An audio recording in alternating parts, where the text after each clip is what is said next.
Hello, testing. Yeah. I want to ask you about, especially, the relationship aspect of the new album, and how I know you said it's a peace offering, the whole dialogue. Excuse me. Hello?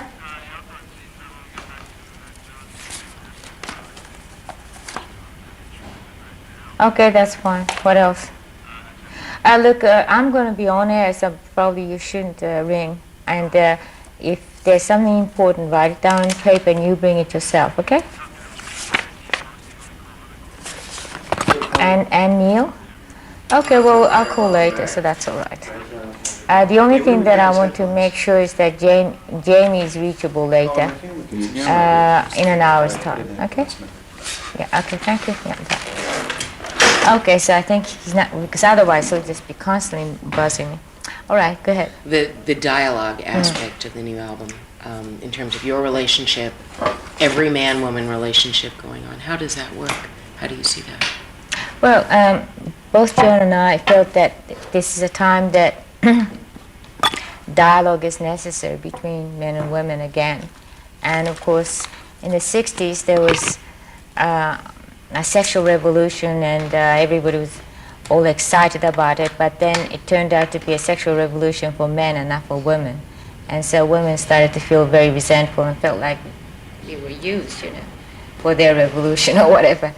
And so in the 70s there was a big sort of a backlash of that, and of course we were all feminists and whatnot, And I think the feminist movement is still going in a sense that it's being digested very well in the society, so that we don't have to wave flags anymore, and it seeps into people's subconscious, so to speak. So it's there, But at the same time, the family system broke down, and a lot of tragedies happened in result of the fact that we did not have a proper dialogue.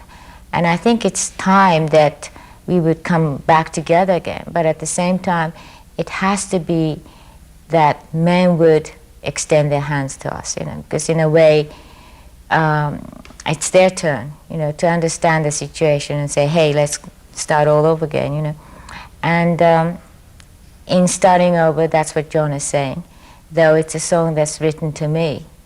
But, I mean, it is to his woman, but in fact, he is addressing to all women, And I think it's beautiful. And so each time when I hear that song, I feel like choking up again, And 80s is probably going to be, and I'm very optimistic about that, that we're going to start a dialogue all over again, which will be beautiful.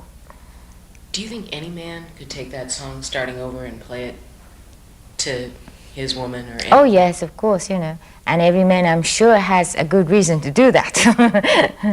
So, and in a way, so it's, I call it a political song, and of course, political sounds crazy and or social. I mean, how do you call it? But it's a love song, but at the same time, love is the only thing that is going to change the society in that sense. I think love is a very powerful political weapon as well, and I think that if we go on like this, we have a choice of becoming used by the capitalist society, in a sense that we'll all become just components of the capitalist society, and finally be replaced by the computers, Or we'll just stand up and have a human renaissance, just say, we're human again. We want to reach each other and hold each other and become human again, So you Because otherwise, there's no reason we shouldn't be replaced by clones. I mean, what's the difference, You think we're ready for a renaissance? Do you think love has been passé, say, for the last decade, and suddenly we're going to... Oh, definitely. And also, under the name of freedom, people wanted to not have dialogue with each other, but just wanted to just hang around being, single kind of thing. But I mean, it's good to, and I'm not promoting marriage or anything like that. I'm just talking about marriage of the soul, the mind, sort of exchange of spirit and soul. which you can have with women or men, and it'll be nice because after all, this society is created by men and women, and the propagation is the basis of this society and everything still, So that it's nice to have a dialogue between two sexes. Do you think it's, if Werner Erhard talks about commitment as really being the more than if people get married or decide to stay together, it's committed. The fact that you have a legal document doesn't really mean anything. In a society that's almost a throwaway, everything disappears quickly and we have something new to replace it. Do you think that's part of that problem is people just of being able to say I'm committing myself to someone else? Do you think that's...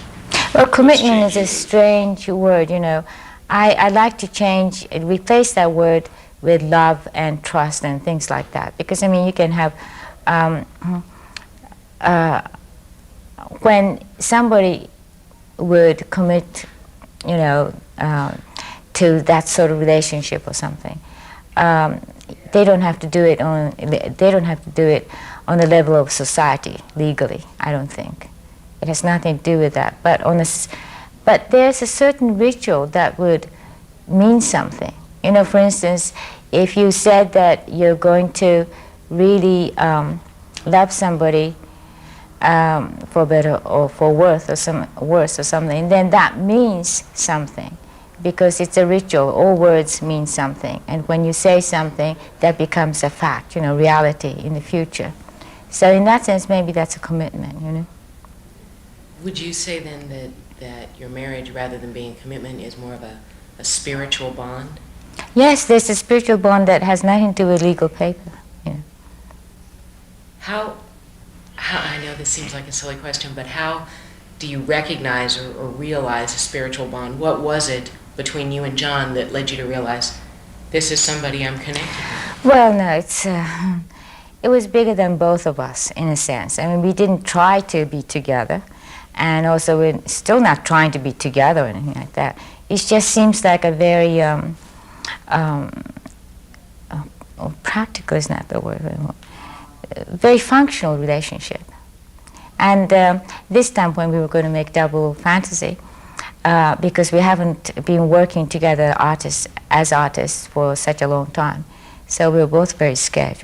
I thought we were going to start fighting like dog and a cat, like really fight over remix or whatever. So I was depressed about it, and John felt that too, probably. And when we went in the studio, we found that we were somehow we were ticking and starting to work together in a very inspired way, and we couldn't believe it. Does that show you that perhaps the dialogue idea was very successful, that it worked out your problems? I think that made it easier for us, definitely, yes. To ritualize it, That's why I'm bringing back the ritual thing, but there are many nice rituals in this world, and that has nothing to do with a social ritual so much, because the social ritual is sort of dead, But many nice rituals that we can bring back, and one of them is to have a dialogue between men and women, I think. Because if you don't open yourself up, you can't open the other person. Mm-hmm. What was it like going back into the studio for the first time in 5 or so years, or for you maybe longer? Let's see. So we both of us were very nervous. And then what happened? But at the same time, we were so excited with the songs, We knew they were going to be good. And we had 22 songs. And it was very hard for us to choose for the first album. It's like that. And we decided that we should put songs like Losing You and Moving On in, though some people might think they're sort of negative. But, and we tried to make sure that the whole tone of the album would be on a positive side, because that's very important. But to throw that in was very important to show that people go through that too. It's like a catharsis, that people go through that with us and see what happens. And then in the end, hard times are over for a while maybe, but that sort of thing. We wanted to show a real picture, not just sort of all pretty, you know. But hard times are over, mentioning that. An article in the, I believe it was the Herald Examiner in L.A., just questioned really what that song, was it a personal statement about your relationship? Was that hard times are over? Was it politics? Reagan is now... Well, it covers everything. You see, I really don't think that, for instance, you know, it's very important that for some women that we get equal rights and things like that. But I think we go beyond that, you know. And for some people, it's a big threat that Reagan is going to be in, you know, that sort of thing. But I think that we are people, first of all. And there are many things that we don't know about human beings, you know. I don't know about it either. But there's an immense possibility. And I think our rights and our freedom and our power goes beyond those systems. And we shouldn't limit ourselves to that. So in a way, you know, instead of fighting for that, we can trust in ourselves, center ourselves, and rely on our own power, which is immense. Each person is like a total universe, and we're very powerful people, you know. So we should sort of realize that rather than to try to fight and get something outside of ourselves. So universal harmony then starts on that very one-to-one relationship. Oh yes, definitely. Maybe you could explain, I know you've told this a million times, how the album, how the songs came about, your reaction when you first heard them on the line. Oh, well, it was very strange. Just when we finished stringing the songs together for the album, and we were saying, it's over, we're finished, you know, we strung it together, and then in the next room somebody was saying, quick, come over here because starting over is playing. So we just rushed to that room, you know, and we heard it for the first time with that ding, ding, ding, you know. By the way, that's the ding, ding, ding, that's sort of a bell for wishes, you know. And if you make a wish and you hear that ding, ding, ding, you know, and your wish will come true. So it's that one. So it sounded so good, you know, so good, and we just felt like, oh, well, we did it then, we did it, you know. How about the first time you heard the songs from John? I understand you were taking separate space for a time or something. Could you tell me what your feelings were when you first heard his versions or his ideas for the songs, for his songs? Oh, it wasn't really like that. I mean, he was in Bermuda relaxing with Sean, and I was here working, taking care of the business. And, I mean, I would have joined them if I liked that sort of thing, but not only that, I was busy, but I don't really enjoy being in a warm place, you know. I like New York. So anyway, so, and then we were having conversation on the phone every day. So he would call and say, how's this, you know? Or he would say, are you tired? Do you mind if I just sing you one? And it was so funny because, you know, we felt obligated, of course, to listen to each other's song. And when we have a song that we want to let the other person hear, you know, we're just all dying like this. You know? I'll be saying, would you mind, John, are you tired? Not another one, you know, that way. But I mean, I heard your song. Oh, okay, well, come on, let's get on with it, you know. And I would say, yes, I mean, I'm just on another phone, John, but, you know, but this is a song. All right, you know, I'm listening to his song. It was going like that. Because it's hard, you know, it's hard to listen to somebody else's song. But in a way, because we both liked each other's songs in this album, particularly, that it worked out very well. And it was really truly a dialogue in that sense, you know, that I would make one song and sing it to him over the phone, and then he reacts, you know, to that in a way, and then he would write another song, and vice versa, you know, he would write a song and I would think, oh, all right, that's how he feels, okay, how about this? You know, it was really interesting. Yoko, in the times that you're so busy all the time, where do you find time to, number one, write your songs, and where do you do your writing? Just anywhere, or is there a special place? That's another thing. I have to somehow get organized and at least get a small tape recorder that I'm always carrying But because I don't do that, I mean, I can't even remember to carry my watch, that's how. So the thing is, most of the songs, when I'm in a car or something, and I'll just say to the driver, quick, any paper, just give me any paper, and I'll just write it down, and it's like that. So most of them are just scratches of songs on menu behind the menu or anything, it gets like that. When John first sang you, Starting Over, what was your gut reaction? Oh, that was a beautiful experience. Wait a second. Starting Over, Woman, Watching the Wheels. Those three songs, especially Watching the Wheels, even now when I hear it, and this is after remixing and, doing all that. So, I heard it over 100 times, really. But really makes me choke up. You know why? Because Watching the Wheels is a song that sums up what he was doing this past 5 years. And I went through, with him in a way. And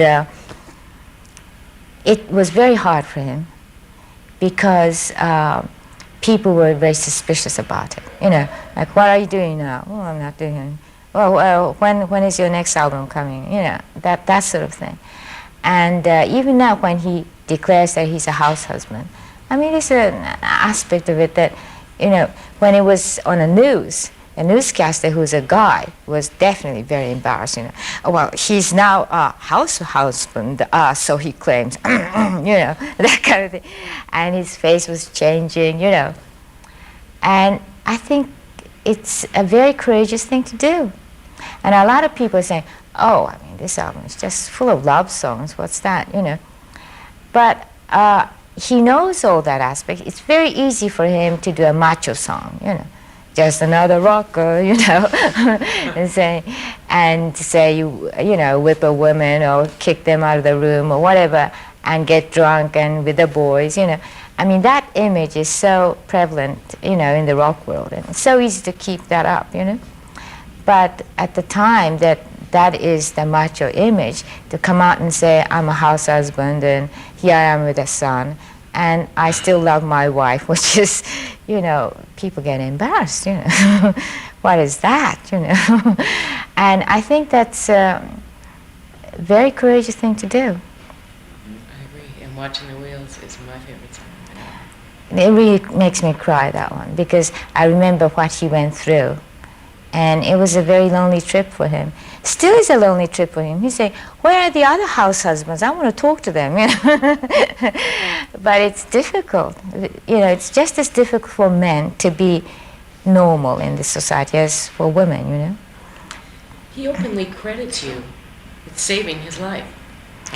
It's how he wants to express, I suppose. But, you have to ask him that, I feel that before I got together with him, I was a macho woman. I was really sort of like, I was going my way, kind of.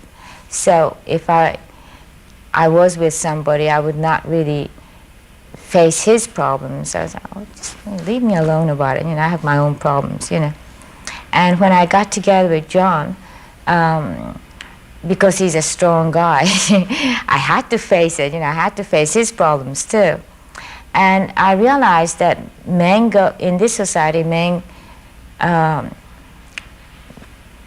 do have their problems too. I mean, like he came from Liverpool, he was not in the right class, or, and auntie telling him that he has to be a veterinarian or something, that sort of thing, and they go through hell. So I realized that men do have problems as well. And that was a very good education for me. Were there a lot of standoffs between you two in the early days, especially? Oh, in the early days, we used to, everything was a reason for debate or discussion, Let's put it that way. And he comes from a very sort of, a kind of background that I didn't think that it existed anymore, very archaic sort of background. So in the morning, I would try to read the papers, And he would say, not before I read it. And I'm thinking, what? You know, a guy's supposed to read the papers first, you know. I think, what is this, you know? And I came from a totally different background, you know, so I was in New York and it was very different. And I couldn't believe it. So we were always saying, well, let's discuss about this. This is really ridiculous. We have to discuss about this, you know, that you have to read the papers. So then, you know, I have to read the papers first, you know, just remember that. And you say, well, all right, so let's get 2 papers. You know, it's down to that, you see. Yeah. About your background, you had an aristocratic background, is that? Sort of, yeah, well, I mean, it was sort of upper class, you know, in Japan. But that was pretty good too, in fact, when I think of it now, because now I know both sides. I mean, it's better to know both sides, you know, because I went through situations where I was really penniless and I had to, you know, sort of scrounge around and all that. That was interesting too. It was an interesting experience. So both, you know, both ways it's interesting. But I had to really understand about women's problems in a sense, I bypassed that because of my background and because after that I was being an artist here and everything. And in a way I bypassed it until I met John and realized what women are going through. So it was a very good education in a way. You know? Like going to a school like Sarah Lawrence and being in that that kind of environment, what influence was that on you? That was like an extension of the school in Japan. There was sort of a similarity, and I mean, I went to a school in Japan, it was all girls in a way because there was a girls department and boys department, but they were in separate district and all that, so we were all separate, you know. And Sarah Lawrence was like an extension of that in a way. And we were reading the same kind of books, and I mean, it was all right. But I never had to confront a situation where, you know, women have to be working at home all the time, you know, taking care of the babies and this and that, because my mother never took care of a baby. I mean, we all had a nanny or, you know, governess or whatever. So, and I didn't really observe what is going on, you know. And then when I think in the art world there was a certain problem that we were all facing, which was in New York especially, there was a homosexual mafia situation in the art world, and all women suffered from that, I'm sure, you know. But still, when I went to England, and I mean, wives in the kitchen, you know, that one. I mean, I'm here, sure, I mean, it's happening here too, you know. But then I started to see it, you know. How do you think your relationship with John furthered your art? Or what did it do towards your artistic creativity? The fact that I'm very interested now in pop media, and I think it's fantastic. In the old days, I was a sort of avant-garde snob or whatever you call it, you know. And I thought, oh, what are they doing? That sort of same beat all the time and everything about, you know, pop songs. And I thought it was simplistic and all that. But now I see it like a haiku, you know. You know, haiku is 3-line poem, and it's very short. You have to say it in 3 minutes. And it's people's language, street language, and it's people's weapon. I mean, it's just beautiful. And so it's a challenging thing for me to do, you know. And I'm enjoying it. Do you consciously think about that in this album? Your music, obviously, is certainly more direct than in previous albums. Was that a conscious yes, thing you were doing? That's true. I was thinking, it's great this way, you know. And, of course, John is even more direct, you know. Mm-hmm. I still use symbolism in a way, though I'm not really conscious of doing it. In a way, it comes out like that, so I'm doing that. But I think he's consciously trying to use very direct, simple words, you know. I'm Losing You. It's a fantastic song, but it's very sort of direct, you know. What was the musical influence? I'm just interested to know on I'm Your Angel. It reminds me of like Eddie Cantor in a way, because I love Yes. Eddie Cantor. I heard that 40s, 30s sound. Oh, what happened was we went to dinner after he came back from Bermuda, and the first night, in fact, when he came back from Bermuda, I took him to a restaurant, and we had a nice dinner, and we felt so good because after sort of about a month of separation or whatever, and just feeling a bit tipsy, a little wine and everything, and we're coming home. But we had to come home a bit early because of Sean, you know. Oh, well, we should go home before 12, that sort of thing. And that sounded like Cinderella to me, you know. And it was a beautiful night, sort of early summer. And the carriage was going in the Central Park, and, you know, you hear all this sort of, the carriage sound and everything. And it almost made me feel like it was not this era, you know, sort of, it could be any era kind of thing. So a very romantic feeling, and coming back, and the gate was still open in Dakota. We just strolled in, you know. And I just went to the piano and I just started writing the whole thing, you know. Felt good, that's how it was. You did it all at that one moment. Oh, yes. It's a fabulous song. And it's sort of like a tongue-in-cheek, you're my fairy, you know. And Joe would say, oh, great, great, now I can come out of the closet. For all these years. Right. That's great. What was his response to that song? I think he liked it. Sure. Something I'm interested in switching the responsibility within your relationship and marriage. What important new perspective do you think you've gained? Oh, well, that's another thing. You see, when we got together, and of course there was an element of being sort of like really crazy about each other or something. So that was all right. But, you know, when his macho side was sort of coming out, you know, here and there, and I was like, what is this, you know? And on top of it, the world was against me. So, I mean, the whole world is behind this macho guy, you know. What's this, you know? I was really getting sort of upset about it. So by the time it was 1973, was it? I just felt like saying to John, well, look, why don't you just go to LA and have fun, you know, leave me alone, you know.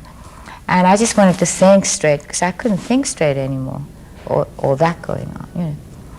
And then when we came back together again, I think that he really tried hard in a way to make it work. And all the things that he did since then, I just can't help, you know, I started to have a sort of a renewed, or whatever you call it, just a great respect for him. I thought, well, I didn't know that this guy can do this, you know. I mean, I knew that he could do other things. I mean, he's talented, you know, I mean, and all that. But this I didn't believe that he could do, you know. One is to just leave the whole business to me. Just give me carte blanche. I think you need a lot of courage to do that, you know. Like saying, here's a blank check, you want to take care of it, you know. And in fact, he gave me it was symbolic, but gesture. But he gave me a blank check, just signed it, and I had it framed, you know. Great, you know. And also, he felt that he should take care of Sean. But that was not for me in a way. I think he wanted that experience. And I think that a lot of people, a lot of guys really want to secretively, you know, there's some guys who want to stay at home. That suits their temperament or whatever. Or they want to cook, you know, but they're sort of shy about it. There are a lot of guys like that, you know. And I think he enjoyed cooking. I think basically he likes to stay at home. And he doesn't like to do business, you know. Now, I never did business either, but I prefer doing business to staying at home, let's put it that way, or taking care of a child. I just can't do it, manage it. So it's just an individual difference. But it worked out very well because then by that time the world made it so difficult for me that the only area that I can channel my energies into was this family business. I thought, all right, let's do that. You know. Do you think the world still has that? You said the world was, I guess, against you in a relationship with John. Yeah. In some ways, it's controlling him, whatever the press was saying. Do you still feel that way in a certain way? About the fact that do you think people feel that way, or in general? No, I mean, I think both of us in our own way and together really stood against it in a way, you know, like saying, okay, well, try to destroy us. We couldn't be just destroyed that way, you know. And we managed it, we feel. So, basically, I mean, we care about the world, but if they try to control us, you know, we wouldn't, we couldn't care less, you know. Well, possibly, No, thank you. maybe it's this relationship that you've gone through, at least over the last 5 years. Is that a role model in some way, do you think, for some people that may have felt that way for a long time? Maybe there are a lot of men in America that really would want to do that, kind of switch the world, and then maybe now it's okay and they have, You because see, of the media. now again, we're forced into being a pioneer position, which we don't want to necessarily take. I mean, you know, it's hard for us to be doing something when nobody else is doing it, you know. And I'm sure there are a lot of people already starting to exchange roles and things like that. But still, it's not really to the point that people would accept this kind of situation, you know, especially when it happens to us for some reason. So I feel John's loneliness in a way, you know. There's that. But I don't feel that we're a role model because I think each person has his or her karma, own karma, and their needs are different in each person. And when we were separated and John was doing his thing in LA and I was doing my thing here and all that, we weren't saying, well, look, you know, do like what we're doing. And when we didn't have a child, we weren't saying, well, look, you know, you shouldn't have a child. I mean, it's the same thing now. For us, this is what happened, you know. I'm not even saying this is what is the best for us. I don't know what is best or what it should be, but this is what happened, and we did our best, and we're just surviving, that's all. Is it possible not to be a role model, though, when you have 100 years ago, John and Yoko were doing what they're doing, very few people would know about it because we had no media. Now it's everyone, you know, if Harry and John Smith living in Brooklyn do something, nobody really will know about it. When John and Yoko do it, television, press, radio. Well, let's say that this is one way of doing things, you know. I'm sorry I'm late. I was expecting to buzz me and she kept saying one more. I know how it is. Yes, we're on, dear. What do I do? Well, I doing think... one and then the other? Or is No, because they were just waiting, Oh, you I'm know. sorry. I was just So, up there and she'd say, well, You had a great time. I just put my jacket on to leave. And she said, can I have one with the jacket? Okay, I'll put the one with the Oh, jacket. one with the jacket, yes, okay. Oh. Dolly. Hi, hello. Oh. Hi. You have to have this on. Nice to meet you. What? What is it? Oh, it's a microphone. Okay, let me get relaxed. Just like this, you know. Because I'll be too hot like that. I like the TV, right? Well, I was just sort of Rabbiting. rabbiting on, right? Hello, testing, That's testing. John, Let me- Dave? I'm Dave. Hello, Dave. John, pleasure. Yeah, I'm sure I've heard your voice. Which one is the talker? You? We're two You're both the talkers. talker? Two Yeah. talkers. How are you? You're not John Paul, George Ringo and Bert, are you? Not that Bert. It's the only Bert I know. Oh, I know the other Bert. Good night, Bert. Whiny, Ernie. Right. Okay, Bert. I have two boys, and they Ginger. hurt learning me to death. Yeah, I bet. Well, look, I'm been a lot of Sesame Street, me and Sean, so I know all the characters, you know. It What comes was on that twice ripping? a day in LA. It comes on at 9 in the morning. Yeah. And then at 5 in the afternoon, they do a repeat of the same. Oh, well, we get it on Channel G at 7 till 8, from 9 till 10 on PBS, and then evening sometime or other. Is that mine? That was the noise. I was looking for it all over the place. Okay. Here we are. Yeah. Whenever you're ready. Yeah. Whatever. Ready, we've been going. Sorry to interrupt. Yoko, I'd like to ask one You weren't interrupting, yes? a question to both of you. What is a typical day? I think the listeners would like to hear this one. What is a typical day in the life of you? Why don't you explain it? Well, Your side Are of there it. typical days? yeah, there's a sort of basic day. They vary slightly. If we're making records and that's different, but when we're not doing records and being up late. I get up about 6, go to the kitchen, get a cup of coffee, cough a little, have a cigarette. Papers arrive at 7. Sean gets up 7:20, 25. I oversee his breakfast, don't cook it anymore. Got fed up with that one. But I make sure I know what he's eaten. Yoko, if she's not really, really busy, sometimes I wake up and she's already down here in this office. But if it's not that kind of pressure going on, she might pass through the kitchen on her way to the office, whereas I'll make her a cup of espresso to get her down in the elevator good.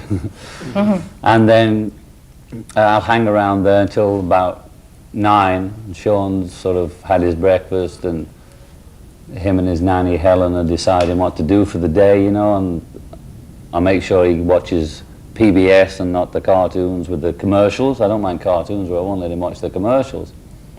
So make sure if he's going to watch something that morning, it's going to be Sesame Street. Then Sean and the nanny will go off somewhere and do something. And I'll go back to my room. It's the bedroom, but I do everything there. I mean, I have instruments and, records and whatever I do, I always Like do. a I used to monastery. say, if you can't do it in bed, you can't do it anywhere. I'm a bit like Hugh Hefner, it's all like the bed controls the whole thing. Then if I'll buzz down and see what Yoko's doing downstairs, because we have the intercom running between upstairs and downstairs. If the day's not too hectic, we can meet for lunch and go out to lunch. If not, if I haven't got anything outside of the house to do, I will go back in at 12 to see that Sean gets a good lunch and be with him while he eats, even if I don't eat. And then it just goes on like that, and she's still in the office, and then after lunch, she usually goes and does something else with the nanny, that presuming they've come in for lunch, generally they do. And then I will have that from maybe 1 till 5, I'll take for myself to do whatever I want to do, stay in, go out, read, write, whatever. 5:30, I start looking around to see if Sean's got back again, if he's back from wherever he's gone, or it's getting time for dinner. 6, we eat dinner. Usually Yoko's still down in the office, so then we have dinner. 7 o'clock, bath. This is Sean, my life revolves around Sean. 7 o'clock, bath. Daddy goes in to watch Walter Cronkite. 7:30, there's usually some kids stuff on, right? I let him watch commercial TV if I'm there, because when the commercials come off, I just flick my little switch which goes onto radio. So I don't mind if he watches them without hearing them, it's different. 7:30 till 8, he watches something. I take him to his bedroom, kiss him goodnight. The nanny probably reads him a story, whatever they get up to in there, and he's in bed by 8. Then I'll give a buzz downstairs, say, what the hell are you doing down there? You're still down there? If I'm lucky, she'll come up and maybe we can do something, but she's a workaholic, so she's liable to go on until, she'll sometimes come back up at 10 o'clock at night and take 2 hours sort of rest, and then start work again at 12 midnight, because she's always calling the West Coast or England or Tokyo or some godforsaken place that is on the different time zone from us, and that's a regular day. How do you feel the two of you and Sean, have grown from your extreme close relationship? Well, I don't know whether it's because he was born on the same day as me, which that in itself was quite strange. He was born on October the 9th, which I was, so we're almost like twins. The funny thing, if he doesn't see me a few days, or if I'm really, really busy, and I just sort of get a glimpse of him, or if I'm feeling depressed, without him even seeing me, he sort of picks up on it. And he starts getting that way. So it's like I can no longer afford to have artistic depressions, which usually produced a miserable song, but it was something I could use, you know. So if I start going really deep, sort of wallowing in a depression, I kind of enjoy it or whatever one does with them, the best you can, he'll start coming down with stuff, you know, so I'm sort of obligated to keep up. But sometimes I can't because something will make me depressed and there's no way I can deal with it. And then he's sure as hell he'll get a cold or trap his finger in the door or something will happen, you know. And so now I have a sort of more reason to stay healthy and bright. I cannot no longer wallow in it and say, well, this is how artists are supposed to be, I suppose, you know, write the blues, you know. So that's it, pretty regularly like that. And like this weekend was a big deal because he went off with his nanny to Pennsylvania, so I could slob around and I didn't have to, you know. Silence, quiet. You know, I could eat when I wanted to Right. eat because I never really want to eat at the same time. I'm never hungry at the same time. So it was very quiet in the apartment, and we just get sort up of, early on Saturday. well, I tend to get up early anyway. I got up at 6 this morning anyway because I'm just tuned to that now. I'm interested in knowing why you don't want him to watch commercials. What is it? Because they hypnotize you. I don't want him asking for junk food every 10 minutes because his basic diet is pretty health food oriented, although I don't make him suffer, you know, and he can get his ice cream, preferably Häagen-Dazs, maybe once a week. I try and discourage it in the winter because it's, you know, winter. And his nanny is not a health food girl, and I call her the dairy queen. You know, I try and limit the amount of dairy he takes because it creates mucus. But if he goes to friends' houses, he eats what they eat and things like that. But with the commercials, I love commercials as an art form. I really do. The way they're made as films, and I really admire them. I think the best directors are in there, not making movies, they're making commercials. But that constant repetition, I've tried letting it go for a bit, and he can't help it, even though we discuss it. He can't help wanting things he doesn't really want. And it's hard enough bringing up a kid without dealing with this requests for garbage all the time. You know? He can go to McDonald's occasionally. I don't want him going there every day and living on junk food. Yeah, So that's basically it. And they're selling the sugar. We don't eat sugar mainly, although I'm guilty of it when I make records because it gives me energy. But since I met Yoko in 1966, I have not taken sugar as part of my diet. And the damn commercial, the programs are great for kids. I've no even qualms about violent cartoons because he understands cartoons as opposed to film. It's that constant sugar, sugar, sugar, sugar, sugar, sugar, sugar, and the only break is hamburger, cheeseburger, hamburger, cheeseburger, sugar, sugar, sugar, sugar, sugar. And I think it destroys the child's physical health and therefore affects his mental health. You consider yourself fortunate to be able to spend the amount of time, both of them for that way? I do consider myself fortunate, but I took the time. Any famous star or whatever it is where you come under, and I'm not going to name any names, but many of them that had problems with their kids, either killing themselves or in various ways. I don't buy that bit about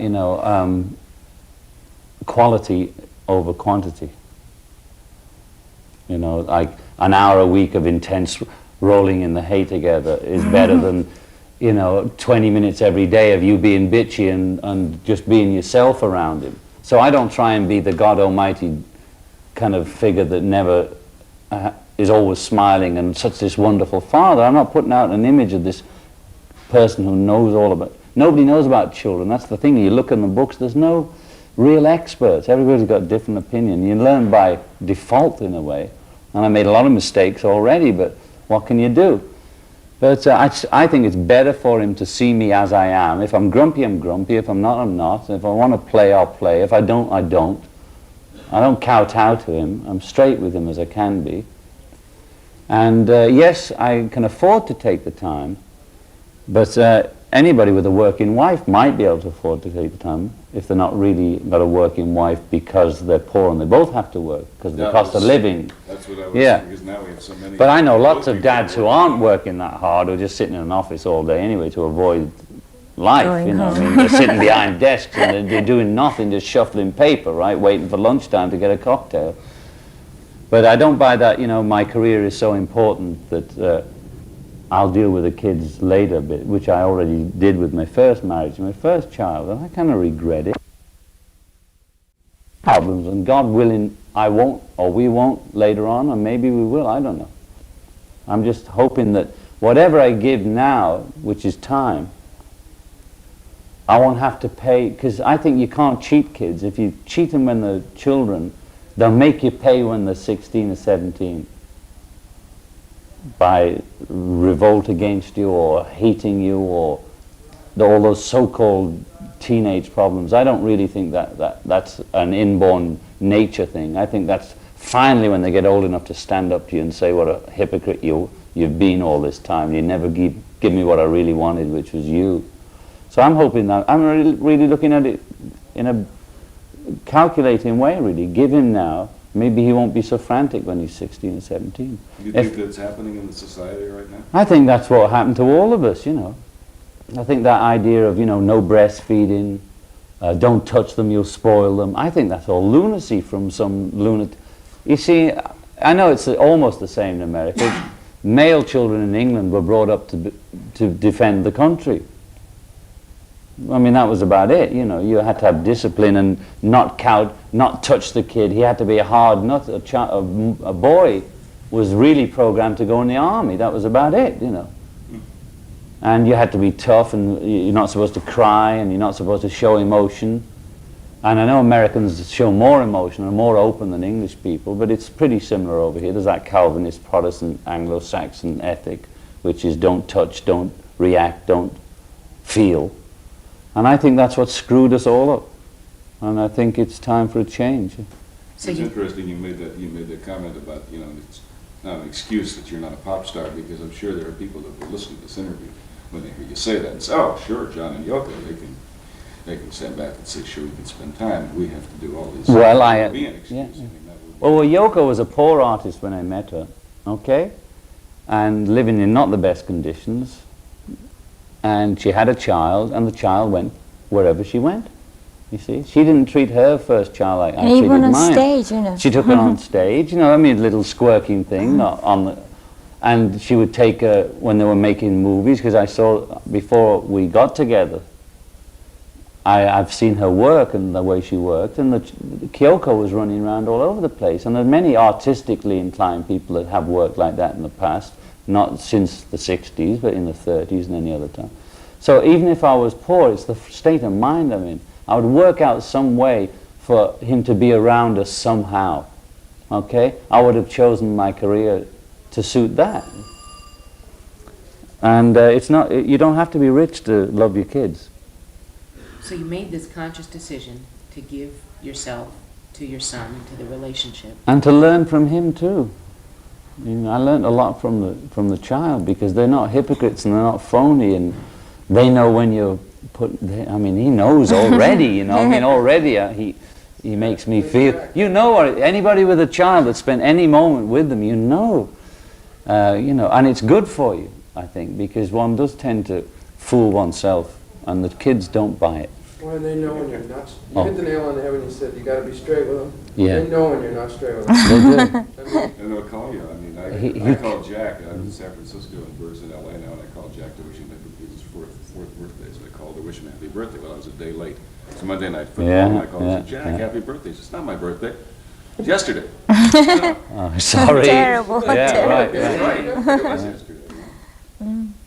He was saying, remember, that he wants to be a daddy when he's older. Oh yeah, this is because I hadn't been in the studio for 5 years or whatever. So he's used to me being around all the time. Because it's a pleasure for me to hang around the house. I was always a homebody. I think a lot of musicians are. You know, you write and you play in the house anyway. Or when I was wanting to be a painter when I was younger, it was all in the house. Or write poetry, it was always in the house. But I started the work, you know, and he started seeing a bit less of me. I'd let him come to the studio, but it was a bit boring. He was excited, but long story short, at the end of the session, and it was going on, I got back on a night schedule where I'd be coming in when he'd be getting up. So he'd see me at breakfast, but I was a sort of shredded, okay, what, oh, like that. Then one day we were sort of lying down on the bed together, so I'm maybe watching some cartoon or whatever. And he just sat up and said, you know what I want to be when I grow up? I said, no, what's that? He looked me right in the eye and said, "Just a daddy." And I thought, I said, "You mean you don't like it that I'm working now, right, and going out a lot?" He says, "Right." I said, "Well, I'll tell you something, Sean. It makes me happy to do the music. And I might have more fun with you if I'm happier, right?" He said, That was the end of that. I mean, I think I was BSing him, you know, but he caught me off guard there because just a daddy. You know. It's his way of expressing it. Yeah, I mean, it was pretty straight, wasn't it? Right. When you leave your kids, you feel sometimes like you're robbing them of something. When I left yesterday, and I'll be home tonight. Yeah. When I left, I said, "Bye, Jack. Bye, Joe." And Joe's only 2, and I said goodbye to Jack. And he got pissed. I know, he walked does. into his room, but then I called when I got here to New York. I said hi, and then he was different. Okay. I was guilty all through mostly of making Double Fantasy, I must say. We had his picture pin in the studio because I didn't want to lose contact with what I'd got. I was scared myself that moving back into the business and one tends to hone in on yourself and the record and how you're doing it. We had his picture up there all the time, in between the speakers, so whenever you're checking the stereo, he was looking at me all the time. I went through some terrible guilt, you know, absolutely. But I didn't want to put it on one side because I knew part of it was I needn't feel guilty. I'm entitled, and I have to have my own space too. But still, God, it racks you. But at the same time, maybe we were giving him a space too. Oh yeah, he needs the space too because I'm obviously, you know, when I'm not around, he relaxes more with Helen about how he eats and the knife and fork business. And I do tend to sort of want him to be a little gentleman, or maybe it's not that necessary. And you know, part of that English upbringing comes out, and I'm saying, well, that's American style of eating, that's fine, you use the fork. Now, if you're going to use the knife, that's, you know, and Japanese, well, you use the chopstick properly, you know, don't pick around and shove it around, you know. So he does need a break from me, too. And also, you see, as you said, I mean, a happy father is better than a grumpy father. Yeah, but I heard those women who were saying, you know, I'm going to fulfill myself by having a job, you know, so you just... I wish there was a system where they had, you know, community daycare and places where they would be happy to be, not that you foist them off like kindergarten. I sent him to kindergarten for a bit, but he was miserable and bored. And I realized I really, really sent him because I thought I'd get more space to myself. And he was not happy. I wasn't happy either because I wasn't using the space. I was thinking, what's going on? I mean, am I doing this for the right reasons? Why am I... There are some different kinds of schools that you can send your kids to that they won't be miserable and bored. Like Jack goes to a school for just 4 hours, 3 times a week. They learn different things, but mostly to play with kids his own age. Well, he sees them. He knows what time they come off school. He's on that phone. Maxie comes back at 3:30. He dials next door. He knows they're coming home. So he knows there's only a few hours when they're all at school anyway. And his vocabulary is fantastic because he's been with children grown-ups more than children. And actually, they don't need that companionship till about 6 and 7. They can really relate to other kids. An hour together with other kids, always tension or, you know, who wants to be center of attention after an hour's play together. You usually have to split them up for a bit because they're not really ready to allow each other space and have real friendships, although he has a real friendship with about 3 kids. But still, you know, 6 or 7 is more important, I think, for that community thing. And I tell him, if he says, you know, if he gets that bored feeling, I say, well, you know where your friends are? The 2 blocks down the street here, they're at school. He said, I'll wait till 4.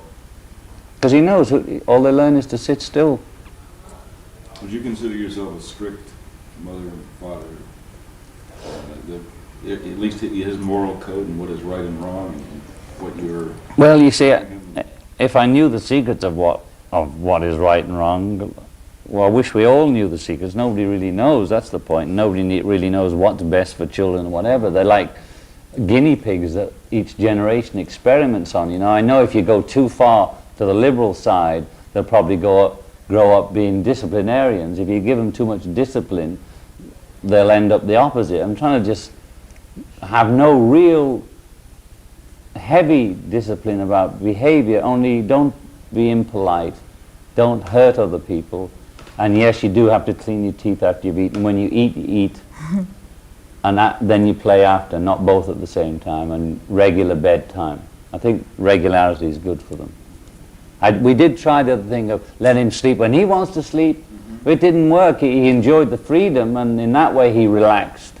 But on the other hand, he started getting tired, so and whining. So I But thought, he no, has this to be doesn't work. disciplined in a way, you know, because...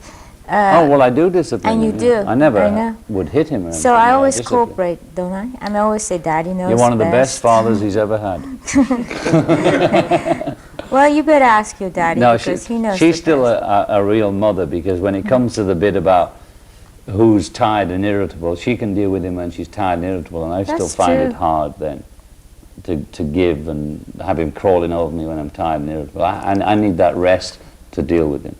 The other thing that's very strange is Are probably we talking about because child reading or records here? What is it? Well, I mean, the funny thing is that there must be some sort of physical connection, and that's why, you know, I can relax about it. I don't feel that even when he's far away, I mean, it's upstairs, but I'm here working, that we're sort of connected and we know what we're doing. Because He when buzzes down to the gets- office all the time. and he gets hurt or something.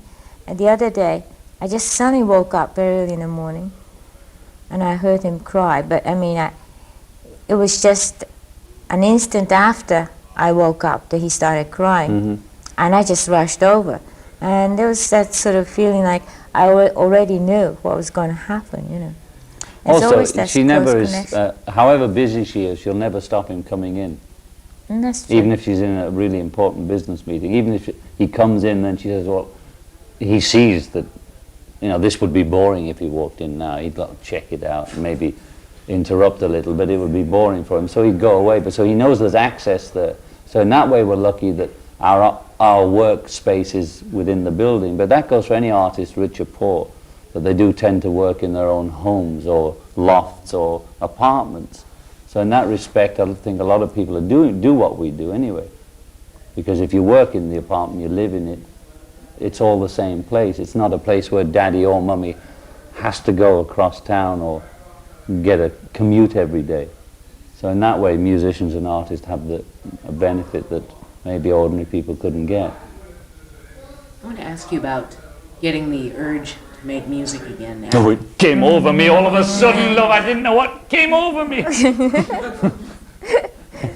I know, like you were possessed. right? Yes, I was possessed by this rock and roll devil, you know. It looks like you were after dinner that night, you just flew right to the piano. Yes, it's like that. Yeah, well, is that the question? Did I interrupt you? You got it. Why suddenly and all that? Yeah. Well, partly because suddenly I got the songs, you know. You never know, you know. Those things just come to you. Just suddenly, like, had, if you pardon the expression, diarrhea of creativity.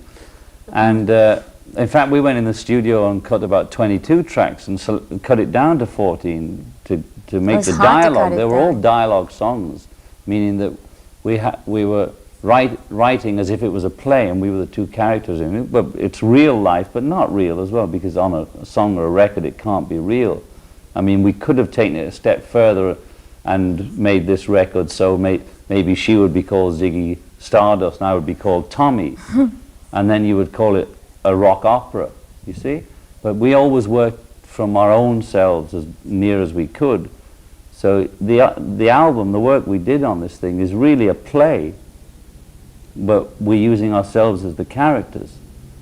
And what we sing about in the record and the songs are real diaries of how we feel, but also it's always not really, really real because it's a song and it's on a record and you project it in a different way. But we started this thing and I started getting these songs and I called her, I said, we had discussed going back in the studio, but I didn't have the material, but I wasn't worried about it because I thought, well, I haven't done it for a long time. Maybe if I switch into that, there'll be something there. But it just sort of came. And I called her because I was in Bermuda with Sean, and she was here in New York. I called her and I said, well, look, we were talking about recording. It must have triggered something off here because I'm getting all this stuff. And I started singing it to her down the phone or playing a cassette. And she would call back 2 hours later and say, well, when you sang that, Losing You, or she'd come back with Moving On or something. And then I'd say, oh, Moving On, okay. And then I'd be swimming or doing anything. Suddenly something else would come, like Starting Over. I'd say, hey, well, look, this is what happened. And it started working, like coming out like that. So then I couldn't wait to get back and start then. It just, I suddenly had all this material. After not really trying, but not trying either for 5 years. I'd been so locked in the home environment and completely switched my way of thinking that I didn't really think about music at all. My guitar was sort of hung up on behind the bed, literally. And I don't think I took it down in 5 years. Yoko was telling us about the emotional impact of hearing your songs to her for the first time. How did you feel hearing her material? It inspired me completely. As soon as she would sing something to me or play the cassette down the phone, I would, within 10 or 15 minutes, whether I wanted to work or not, if you call it work, I would suddenly get this song coming to me. And I always felt that the best songs were ones that came to you rather than... I do have the ability to, you know, if you ask me to write a song for a movie or something, and they say it's about this, I can sit down and sort of make a song. I wouldn't be thrilled with it, but I can make a song like that. But I find it difficult to do that, but I can do it. You know, I call it craftsmanship, you know. I've had enough years at it to sort of put something together, but I never enjoyed that. I like it to be inspirational from the spirit. And being with Sean and switching off from the business sort of allowed that channel to be free for a bit. You know, it wasn't always on. It was switched off, and when I sort of switched it on again, zap, all this stuff came through. So now we're already, well, we did enough material for the next album, almost half as much, and we're already talking about the third album, so we're full of vim and vigor. Did you know after you heard the album, when it was completed, after the first time you heard it, did you know that it was going to be accepted like that? No, we didn't know anything, did we? Really? You know, you go through two ways. Sometimes you think, wow, yeah, great, this is great, we've done it. And then the next time you hear it, well, she's not quite the same as me. I'll think, no, this is not right, it's not right. Yeah. So I would go yay and nay on it all the time. But I think, basically, we thought, if people will listen to it for what it is and not listen to it with preconceived ideas of how it ought to be or as compared to something else, then if people could listen to it just as if it wasn't even John and Yoko, just that it came over the radio and you accept it or not accept it as you hear it, not as you expect to hear John Lennon or expect to hear Yoko Ono or expect to hear an ex-Beatle or expect to hear whatever, or having read a good review or a bad review. Forget about that. Just get it on the radio, I thought, and it'll be all right. The way I looked at it was probably it's an album that's not going to do too well, but in the end, you know, maybe like 2 years later or something, people say, that was good. Because I knew that the theme was good, I knew the dialogue was important, etc. And each song was all right, you know. So I had a feeling that even if it takes a long time, people would know about it, you know. But I didn't know it was going to be that instant, you know. You went out on a limb with this, though. You took a lot of very personal love songs and laid them out for everybody. How does that feel to you? How do you feel about, after 5 years of silence, bearing yourselves to people in interviews and music? Because, you know, even as I put it in my last incarnation, everybody's got something to hide except for me and my monkey. It means really that, you know, one cannot be absolutely oneself in public, because the fact that you're in public makes you have to have some kind of defense or whatever it is. But we always tried, from whether it's from Two Virgins through Imagine, through anything we've done together, the films we made together, we always tried to get as near to the uncensored, as it were, for what we are, not to project an image of something that we're not. Because having been in that sort of pop business so long and tried to retain myself throughout it, but obviously not always being successful at that, it was most uncomfortable when I didn't feel I was being myself. You know, when I would have to smile when I didn't want to smile. And it became like all that, like being a politician, you know. And what I really got through this 5 years was, I'm not running for office, I like to be liked. I don't like to offend people. I would like to be a happy, contented person. I don't want to have to sell my soul again, as it were, to have a hit record. I've discovered that I can live without it, and it makes it happier for me. But I'm not going to come back in and try and create a persona who would not be myself. Does that explain it? Yeah. Do you think that the combination of removing yourself from the music scene and then also the artists that have to deliver an album every 6 months, okay, it's time. Yeah, well, I went... Singer, we want an album. And he's got to sit down and crank it out. Would that spawn the creativity that you were talking about, or just letting it... Yes, yeah, it was to give... It's like the channels on the radio were jammed, you know. I was not getting clear signals. And after 10 or 15, almost 20 years of being under contract and having to produce two albums a year in the early days and a single every 3 months, regardless of what the hell else you were doing, or what your family life was like, what your personal life was like, nothing counted. You just had to get those songs out. Now, Paul and I turned out a lot of songs those days, and it was easier because it was the beginning of our relationship and career. Paul and I developed in public, as it were. We had a little rehearsal in private, but mainly we developed our abilities in public. But then it got to be format, and sort of not the pleasure that it was, and that's when I felt that I'd lost myself. Not that I was on purposely being a hypocrite or a phony, but it took something away from what I set out to do. I started out to do rock and roll because I absolutely liked doing it. So that's why I ended up doing a track like Starting Over. It's kind of tongue-in-cheek.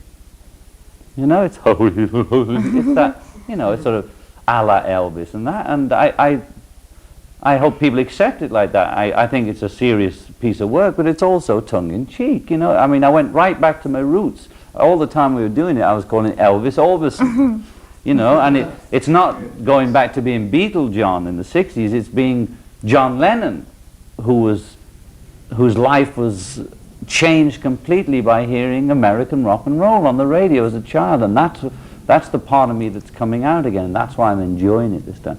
I'm not trying to compete with my old self or compete with the young new wave kids or anything like that are coming on. I'm not competing with anything. I'm trying to go back and enjoy it as I enjoyed it originally, and it's working. Oh, that's another thing. Yes, we both enjoyed it so much. And that's, you know, really good, isn't it? Yeah, to have I was saying to somebody the other day, there's only 2 artists I've ever worked with for more than one night stand, as it were. That's Paul McCartney and Yoko Ono. I think that's a pretty damn good choice. Because in the history of the Beatles, Paul met me the first day I did Bebopaloola live on stage. Okay? And a mutual friend brought him to see my group called the Quarrymen. And we met and we talked after the show, and I saw he had talent, and he was playing guitar backstage and doing 20 Flight Rock by Eddie Cochran. And I turned around to him right then on first meeting and said, "Do you want to join the group?" And he said, And I think he said yes the next day, as I recall it. Now, George came through Paul, and Ringo came through George, although, of course, I had a say in where they came from, but the person I actually picked as my partner, who I recognized had talent and I could get on with, was Paul.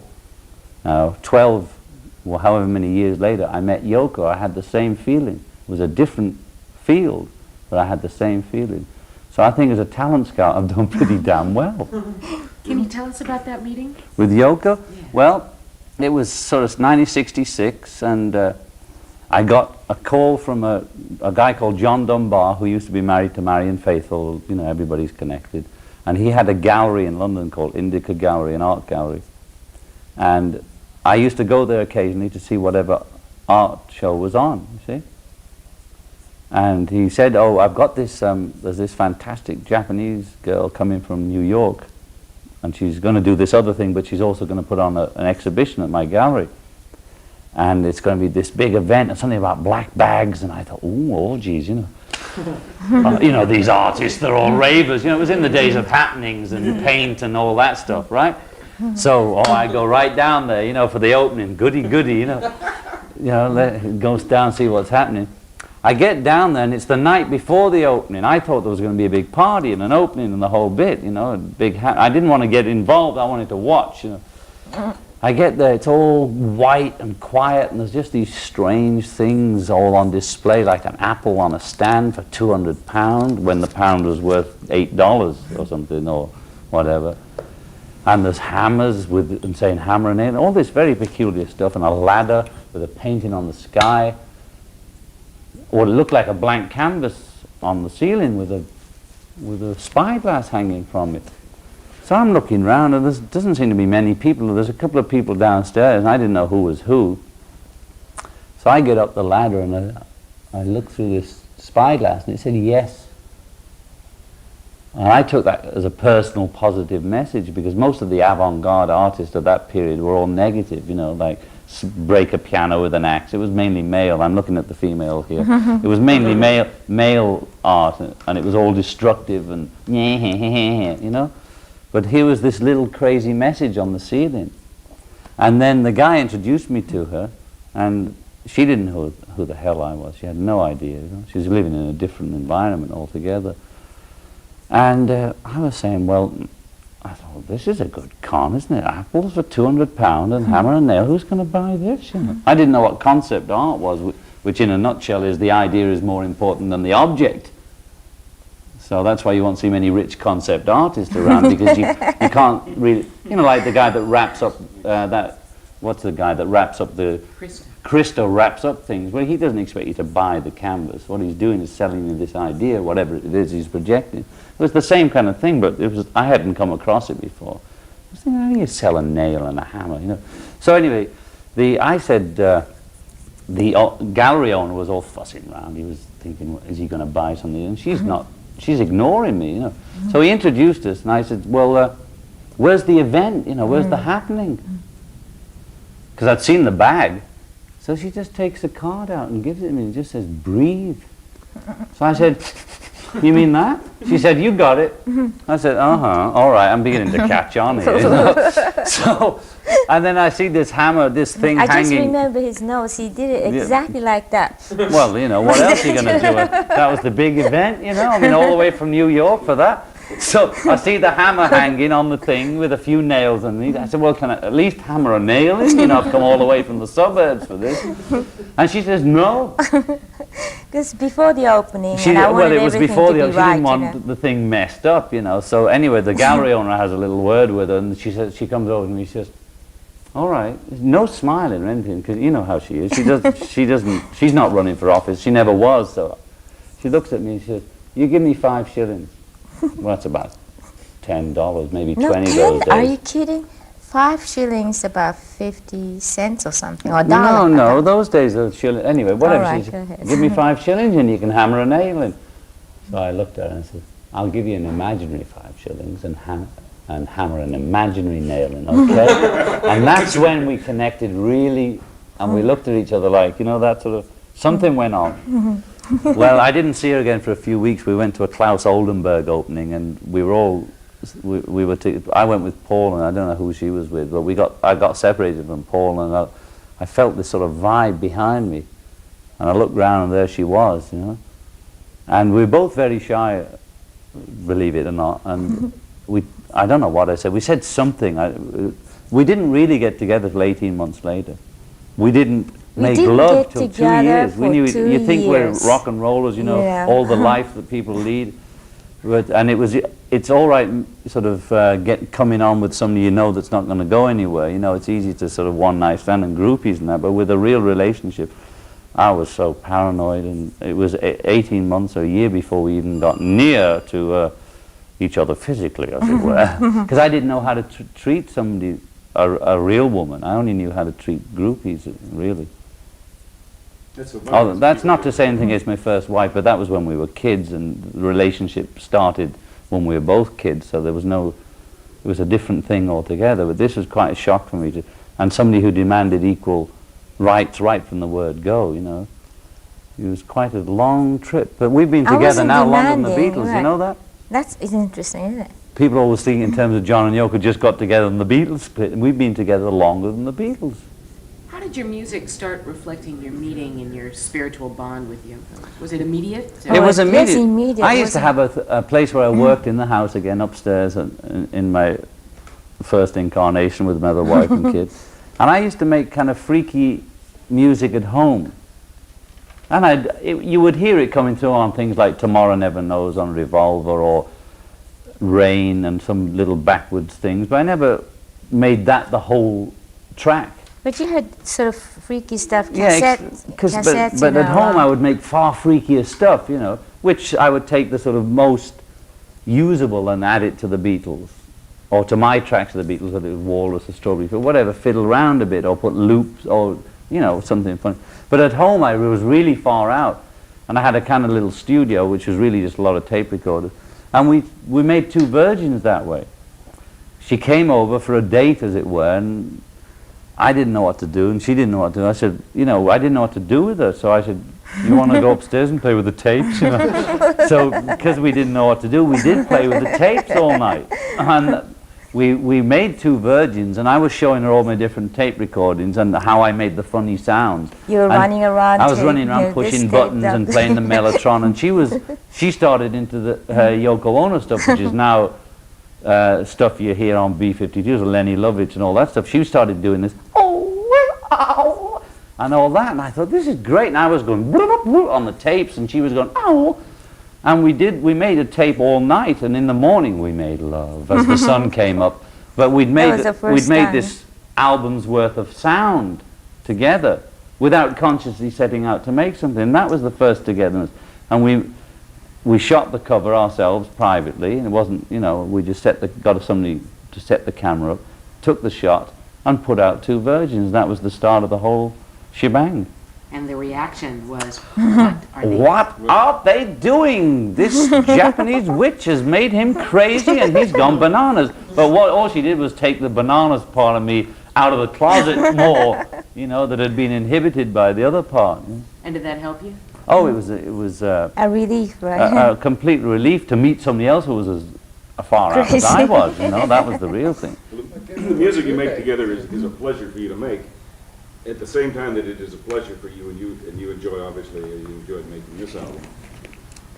Was that it, or was there also, we want it to be a commercial success, along with the fact that, yes, we also enjoyed and are having a good time? Oh, now we'd like to have a commercial success, yes, because definitely. also, I mean, if I'm taking too much of the time, please direct the question to Yoko. No, go From all ahead, those years, I tend to, you know, hog the conversation.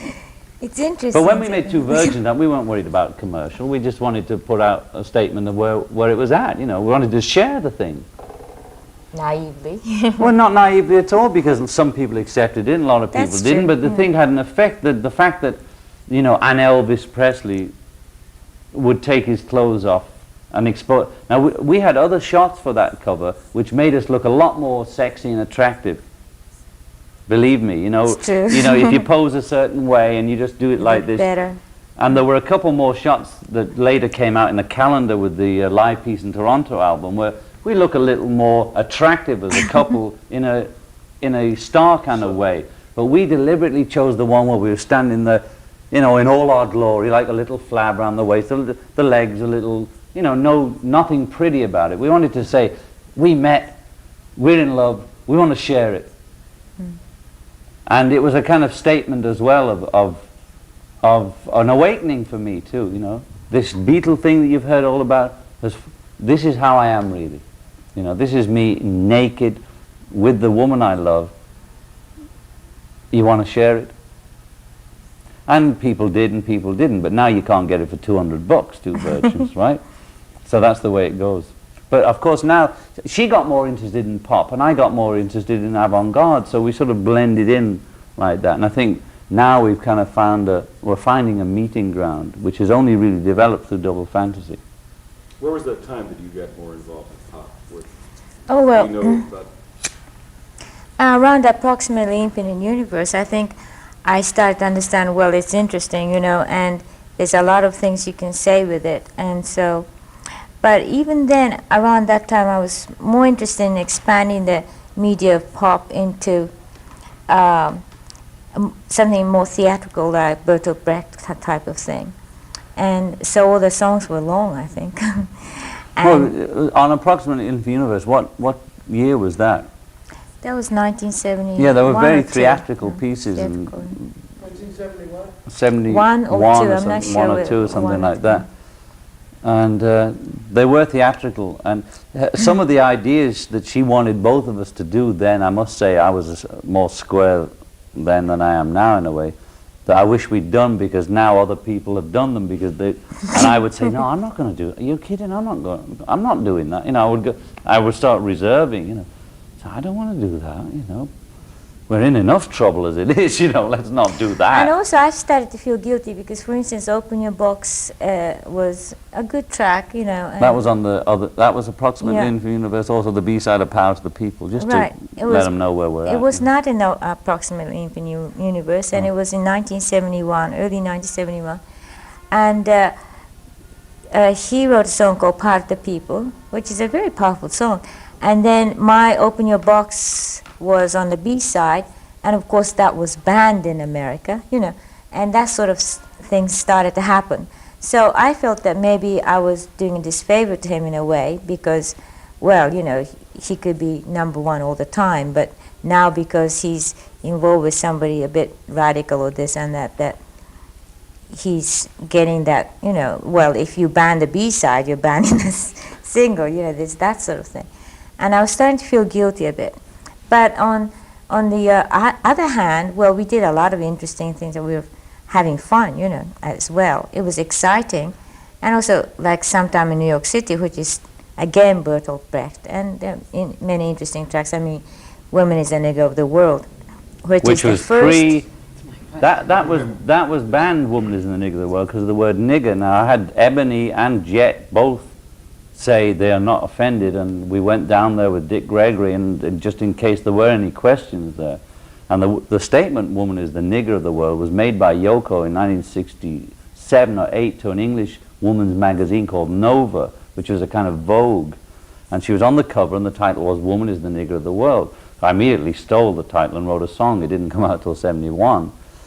And there was all this hullabaloo about the word nigger, but the hullabaloo was from the white community, you know, not from the black community, because they understood where it was coming from. Because they don't think that they're niggers, and that's why they So- don't care. But I mean, the whites, you know, basically thought, well, niggers, well, that's But terrible. she came from a background of classical music, studying piano at 5, and all the things that rich kids do, you know. And Schoenberg and Webern, she'd studied at Sarah Lawrence and all that. I didn't know any of that stuff, and she was turning me on to it. Even Bertolt Brecht. I knew when we did Sometime in New York City, to me we were doing a newspaper. So one would rush was it out that into too, print, you see. So there were mistakes, say a little harmony wasn't perfect. We didn't go back and perfect every note, we just printed it out, you know, and sometimes there's words missing or something like that. And it was later that she said, well, you know what we did there? I said, no, well, we got into a lot of trouble, that's all I know. And, you know, the harmony's funny, you know, something, you know. Because we had her idea again. She had Chairman Mao and Richard Nixon dancing naked on the cover. They wasn't really their bodies, we just stuck their heads on. Well, the record company stuck a label on it in the supermarkets, and you couldn't even get it off when you went home, you know. And there was no genitals, nothing on it. But anyway, and I started getting down about that record thing. It was a mistake. Even though we tried to say something about women, we tried to say something about love and peace or whatever, the war, that, you know, we got into so much trouble. And so she then took me to see Richard Foreman's production of the Threepenny Opera of Bertolt Brecht, which I don't know when it was originally out, in the 20s or 30s. I said, oh, I see, so we're not alone, you know. I don't know what happened to Brecht when he first put that out, but it was the same idea, meaning, you know, to make a statement on the society right now, right away, and no BS. Just say it, you know. I think this is wrong, that's right, that is my opinion. You know, just music alone, because one of the things I was going to ask, and it's a good time, is it to educate, or is it to entertain, or is it both? Is it to, or doesn't? Well, we were enjoying it Communicate. too, but communicate, yeah. Communicate is the thing. It's that need to communicate. And Whatever it is, it doesn't necessarily have to be a political. No, No, but no. politics was in the air those days. Come on, I mean, you know, you couldn't avoid it, right? And being artists, when we get into something, we get into it. You know what I mean? We want it to be right so there, involved. down on the front lines. You know, but as we always said to everybody, with flowers, but still right down there. You know, we want to go all the way with it, and I think we did go all the way with it too. You know, our intentions were good. Well, Woman is the Nigger of the World being the most heavy militant feminist thing that was coming out then. Yes, Probably true. still even today. No, that was the first It was and before the Helen only Reddy's "I Am Woman." feminist song that was made by a guy, you know. It was And before I Helen really think it Reddy, was I know very- that. oh, sure, of right? course. And she did "Sisters Oh Sisters" on the B-side, Yeah. a reggae version. But the point was, I mean, you know, this is something that's going to dawn on somebody else, I mean, people later. But he was always doing it, you know. And so we were very proud of that album in that sense. Until it was really knocked, we didn't feel ashamed.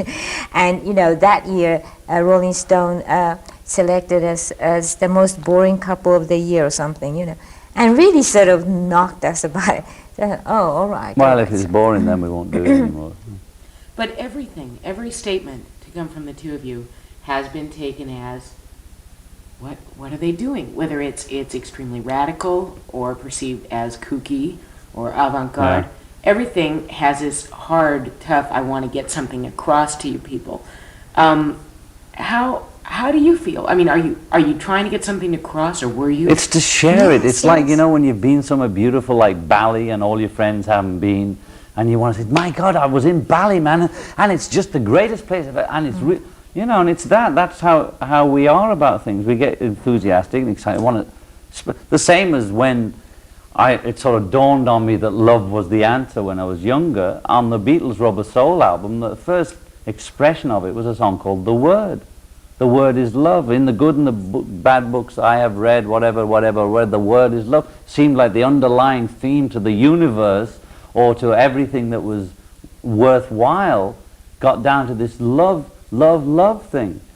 And it was the struggle to love, be loved, and express that. You know, there's something about love that's fantastic, even though I'm not always a loving person. I want to be that. I want to be as loving as possible, or in the Christian sense as Christ-like as possible, in the Hindu sense as Gandhi-esque as possible. And we always approach different. And when I met her, even though we were from two different schools of thought, as it were, we found that was the common denominator. That's why we became the love and peace couple. Because before I met her, she was protesting against war in a black bag in Trafalgar Square. And when we met and we discussed what we wanted to do together, what we wanted to do was carry on, me in my love, love, love, and her in her peace, peace, peace, put it together. That's how we came out with the bed in. Because I couldn't go down with John Lennon and lie in a bag in Trafalgar Square because I might get attacked those days. It was dangerous. It was dangerous for her, even as an individual protest. So we developed this thing of how to express what we both believe in together the best we can. And, you know, so you say, going back to that thing, well, you came back. I went to a disco for the first time since 1967 when I was in Bermuda, just before we made this album. And I was finally dragged to a disco by an assistant of mine. And I went there, and upstairs they were playing disco, and downstairs I heard Rock Lobster by the B-52s. And I said, that's Yoko? And somebody said, I thought there was two records going at once or something. Because I thought it was so her, I thought this person studied her. I said, get the axe out, call the wife. Gee, have you heard this? I called her, I said, you won't believe this, I was in a disco and there's somebody doing your voice. I said, this time they're ready for us, man. We can go on and do our stuff without even changing a thing. We could go on right back. And I dug out the old records we'd made. I dug out the B-52s, and then I talked to my assistant who tried to turn me on to them 18 months before, but I said, no, I'm not into the music now. I didn't want to hear anything. He was trying to play me Pretenders and Madness and all that stuff, and I didn't want to listen to it. And I said, get me some more of this. What's going on out there? He brought all this you know, cookie, whatever you want to call it, stuff in. And we looked at each other and we thought, ha-ha, they finally caught up to what we were trying to do all the time, which is another form of expression. And we thought, this time, surely they're going to understand it. And here we are doing it again. It's not that much different from what we did. If you take the Plastic Ono Band albums, which are titleless, I call mine Mother for reference. It had Mother and God and a couple of tracks like that on. And her album, which was a same cover but a kind of reverse trick, the first numbers one time, right? So I can never get more than I've ever had in that respect. I'm not saying I could never have 4 or 5 numbers at once, because that's wishing myself bad luck. But let's face the reality. I've had the boyhood thing of being the Elvis and getting my own spot on the show. I want to be with my best friend. My best friend is my wife. Who could ask for anything more? I'd sooner do something else together than not work together. And that's why I think that comes across in the work now. And we feel like this is just the start now, you see. Double Fantasies, this is the first album. I know we worked together before, we even made albums together before, but we feel like this is the first album. I feel like nothing happened before today. So what is double fantasy? The What does that album mean? title, Maybe. Well, you know where it came from? You better tell. I was taking Sean and the nanny and the family to a little, except for Mother, who was here selling cows, in Bermuda to the Botanical Gardens for lunch, to the Italian restaurant, because I could get espresso and Sean could get some junk food. And I was just walking in, I looked down, and it was a botanical garden, and it said, we're in the office, folks, that's why it's buzzing. Excuse me. Yes. It said, Frisia, Double Fantasy. And it was some flowers. And I just thought, Double Fantasy, that's a great title. Because it has so many meanings that you I couldn't get even the begin number, to I'll think call what it it means. So it means everything you can think of. I mean, it's a double couple. It's real life, but it's still a fantasy because it's now in plastic and in photograph. And it's fantastic. And it's just it sort of seemed to be perfect for a title of the album. And there's 2 of us. And it just sort of says it all somehow without really saying anything. It says everything. And it's a flower, actually. And also, you know, in the 10 years we learned that John has his own fantasy and I have mine too, you know. And that's all right, you see. And we don't have to unify our thoughts totally. I mean, there's an overall plan that we have, or a dream that we have, which we share, you know. But then we come from a totally different background, I mean, in a sense of men and women. And that's fine. So we're showing the difference of the fantasies too, you know. That's why it wasn't just all love songs, losing you and moving on. To show, we're not presenting ourselves as the perfect couple because we don't want to get into that bag either, right? Because we're trying to present what it is, you know, a relationship that lots of other people are having, but they're maybe not songwriters and they don't express it that way. And the letters we're getting back are from couples, apart from the kids who just like it as music. The main excitement is the letters from people who are married with kids, or not necessarily married, but relating together and realizing that we're not selling ourselves as the perfect couple. We have our problems. We've had our problems. No doubt we'll have problems. But, you know, we're trying. We want to stay together. We want to be a family. And that's the kind of level we're relating to. I am not aiming at 16-year-olds. If they can dig it, please dig it. But when I was singing and writing this and working with her, I was visualizing all the people of my age group from the 60s That's true. being in their 30s and 40s now, just like me, and having wives and children, and having gone through everything together. I'm singing to them. I hope the young kids like it as well, but I'm really talking to the people that grew up with me. I'm saying, here I am now. How are you? How's your relationship going? Did you get through it all? Wasn't the 70s a drag, you know? Here we are. Well, let's try and make the 80s good, you know? Because it's still up to us to make what we can of it. It's not out of our control. I still believe in love, peace. I still believe in positive thinking when I can do it.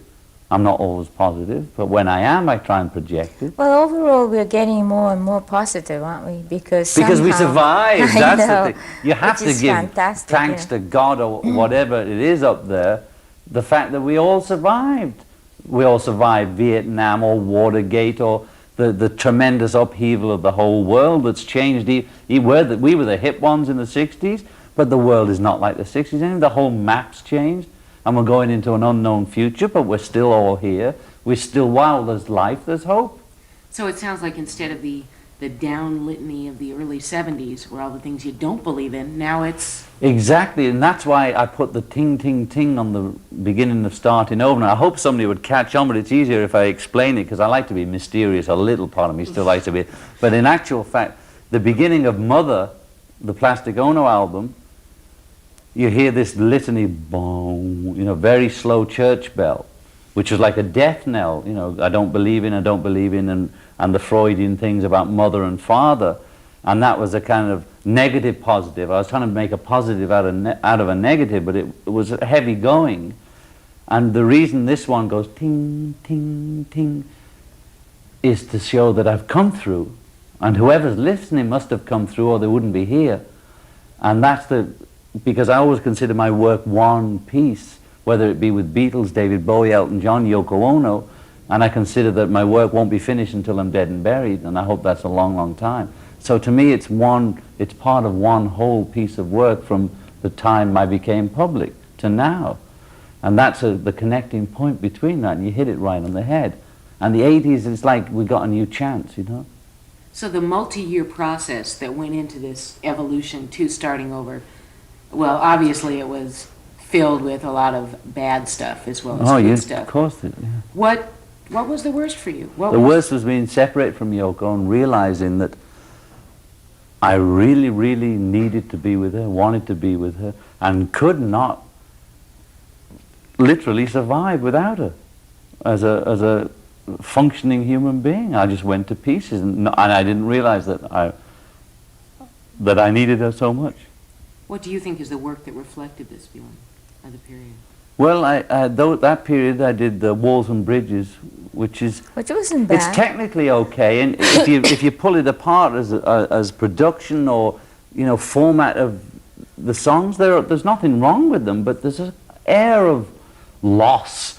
There's an air of, it's not the same kind of cloud, it's not the same kind of thing as the Mother album, where it's a positive negative, you know, it's saying this is where I'm at and this is how it's going.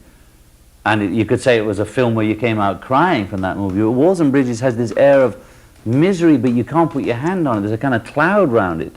If you look closely, you can say Bless You is a nice song, nothing wrong with it, good construction, good harm. You know, you can go into it and look at it and can't find the fault as a piece of art.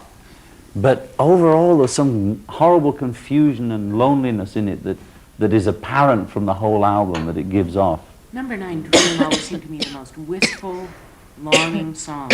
That's how I felt, my dear. I mean, I was haunted, all right, because I realized that I needed her more than she needed me, and I always thought the boot was on the other foot. You know, and that's as honest as I can get. And the image is always, because the pop star, and Burt Reynolds said it the other night, and God bless him, that the women have always kicked him out. And Yoko kicked me out. I didn't go off on I'm going to be a rock and roll bachelor. She literally said, get out. You know, and I said, okay, I'm going. You know, I'm going bachelor free. I'd been married all my life. You know, I'd been married before Yoko, and I immediately married Yoko, so I'd never been a bachelor since I was 20 or something. So I thought, woohoo! It was god awful. It was awful. Isn't that the way we all survive? Isn't that the way we protect by doing that, going through that kind of, if somebody does that, you say, oh, cool, I'm not going to. Yeah, you know, I was going to be Mr. Cool. Yeah. But you see, I call it the 7-year hitch. I don't know what it was, but it was horrific, and it took me a long time to catch on, because I drank too much, and, you know, a lot of it's known already, and I don't want to keep gurging it up, but I wasn't too, you know, I was out of control, and nobody was looking after me, and I needed somebody to love me, and there was nobody there to support me, and I fell apart. Another thing I want to say about Burt Reynolds the other night, Barbara Walters asked him, what do you want to be remembered as? And he said, the best father ever Really? was. Yeah. That's And I beautiful. thought, thank God, you know, I began to feel maybe I'm the only father that's interested in relating, and is it going to become, oh, John Lennon's now selling this family business, and he's been through peace and love, and now he's coming on like daddy and all that, and I'm only talking about it because that's what I've done and that's how I feel. And admitting that it is that I'm more feminist now than I was when I sang Woman is the Nigger. I was intellectually a feminist then, but now I feel as though at least I've put my, not my money, but my body where my mouth was, and tried to really live up to my own preachings, as it were.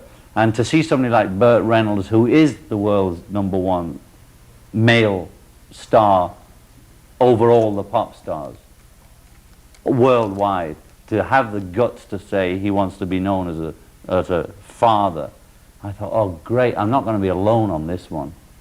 Oh, And I that's get good, letters isn't it? from people saying, I'm not alone. I get letters from guys saying, well, I'm doing it too, you know, you're not the only one. Kind of destroys that macho, well, let's see how many women we can be with. Well, isn't it time we destroyed it? Because where's it got us all these thousands of years? Are we still going to have to be clubbing each other to death? Do I have to arm wrestle you to have a relationship with you as another male? Do I have to seduce her or come on with her that I'm going to lay her because she's a female, or come on at some sexual... Can we not have a relationship on some other level besides that same old stuff all the time? I mean, it's kid stuff, man. It's really kid stuff. And I don't want to go through life as pretending to be James Dean or Marlon Brando, you know? In a movie, not in real life, even in a movie version of them. Just the fact that you're living so many of the things that you were singing about, talking about, trying to get across years ago, does that make you think that maybe you were a little bit false or just image-oriented back then? No, I think that it wasn't image-oriented. It was just going as fast as... I mean, not only the fact that we got together and boom, it was like an explosion, but there was also the Beatle thing about us getting together and whether they split because of us or not, or whatever the reason, all that stuff. The Beatles were splitting, the Beatles were arguing, John and Yoko was getting together, the anti-Vietnam crusades were going on all over, and we were involved in so many things, and we were putting out so much work, and we were making movies, making public appearances, performing at shows, and traveling the world and doing all that. There was no time to reflect. There was only time to put out immediate impressions of what was happening. Well, we were really honest about it. We You can weren't say being- that, you know, maybe we were naive, but still we were very honest about everything we did, you know. That's why I refer to the word is love on Rubber Soul, straight through to all you need is love, to give peace a chance, to imagine there's no countries, imagine no war, in other words, to write to this moment now. And But starting the thing over. is, instead of this album doesn't say imagine the whole world like that, because I've said that in a way. What I'm saying now is, now let's put the spotlight on the two of us and show how we're trying to imagine there's no wars, to live that love and peace, rather than sing about it only. When you two sing about love, is it possible to define what love is, or is just is that a personal thing between each two? Is it all different? I don't know. Well, I look, think I it's- mean, love what is love love, is. isn't it? I mean, you know it too. we know you what it is, but you can't define it. You know, I mean, everybody knows what love is. I mean, it's not something that you can explain, but it's a very strong energy and I power. tried to define it on the Plastic Ono It's like a magic- album with a song magical called Love. power. Was Love on Plastic Ono or on Imagine? Yes, it was in Well, plastic. I tried to define it as in my own way then, like love is real, real is love. And it's very simple lyric, or even simplicity. I don't know which way it would go, but what can you call it? You can say love is like a flower. It's you like know, saying, you you know, what can't is get- air? And you Yeah. say H2O, it doesn't mean anything, you know.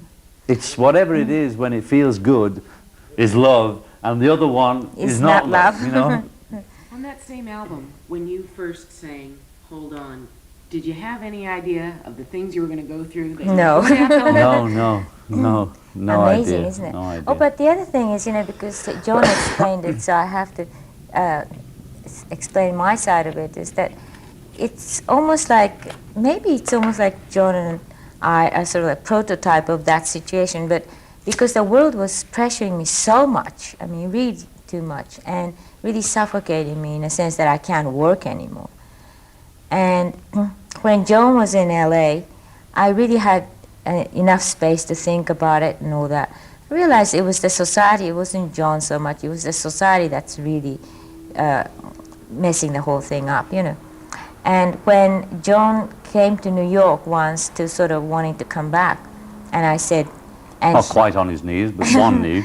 and you know, he sort of sang that "Bless You" song to me, you know, and I was crying actually. Because that was the Yoko. And we were just sort of holding each other and crying because I thought, my God, it's beautiful and everything. But still I thought, no, let's not get emotional, let's not get tricked again, because if I accept him back, that whole shebang is going to start again, you know. So let's be cool about this, you know. And I was crying, but I said, okay, well, look, I'll see you later, you know. And it was hard for me too. And what I'm saying is that, maybe on a different level maybe, but most women are in that position that I was in. And so that if men and women are going to come back together again, then men has to really make a big step forward, you know, like to try to extend their hand and try to really almost make up for what women lost or in the society, so to speak. So it's hard for men too. But that's the only way I think it's going to happen, you know, because, I mean, I tried my best, but still, if I were to just be normally healthy, I had to get that from John. If I didn't, I would have gone crazy anyway. So, you know, it wouldn't have been a relationship. You know, he would have had a wife that accepted him back, but I would be in a mental hospital or something, you know. My wife is in a mental hospital. Sporting of you. Well, you know, I'm that kind of guy, you know. Yoko, when you first heard Woman, did that Yes. make you cry? Oh, yes, yes. I played that for, this is just, and I'll be real quick and then I'll shut up. I played that for my wife and I told her, pretend She it's cried. She cried. Well, Isn't that what I'm you're trying to do 30s for a and lot of 40s group, it's really hitting. well, because that's what I am, you know. I'm 40, I want to talk to the people my age. I'm happy if the young people like it, and I'm happy if the old people like it. I'm talking to guys and gals that have been through what we went through together. The 60s group that has survived the war, the drugs, the politics, the violence on the street, the whole shebang, that we've survived it, and we're here, and I'm talking to them. And the woman song is to Yoko, but it's to all women. And because my role in society, or any artist or poet's role, is to try and express what we all feel, not to tell people how to feel, not as a preacher, not as a leader, but as a reflection of us all. And it's like, that's the job of the artist in society, not to, they're not some alienated being living on the outskirts of town. It's fine to live on the outskirts of town, but artists must reflect what we all are. That's what it's about, artists, or poets, or whatever you want to call it. And that's what I'm trying to express on behalf of all the men to all the women. Through my own feelings about women, when it dawned on me, you know, my God, it is the other half of the sky, as the late, great Chairman McDougall said, right? I mean, they are the other half of the sky, and without them there is nothing. And without us there's nothing. There's only the two together create children, create society. So what's all As this simple as BS that. about, you know, women are this and men are that? We're all human, man. We're all human. And I am trying to say it to Yoko, but to all women, you know. On behalf of all men, in a way, if that's taking it too much on myself, I feel that artists are that, they're a reflection of society. That's true, yeah.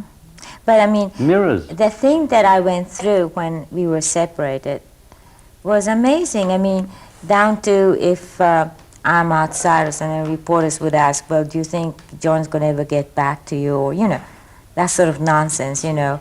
Or poor Yoko, you know, lonely in Dakota all by herself because her husband is, or whatever.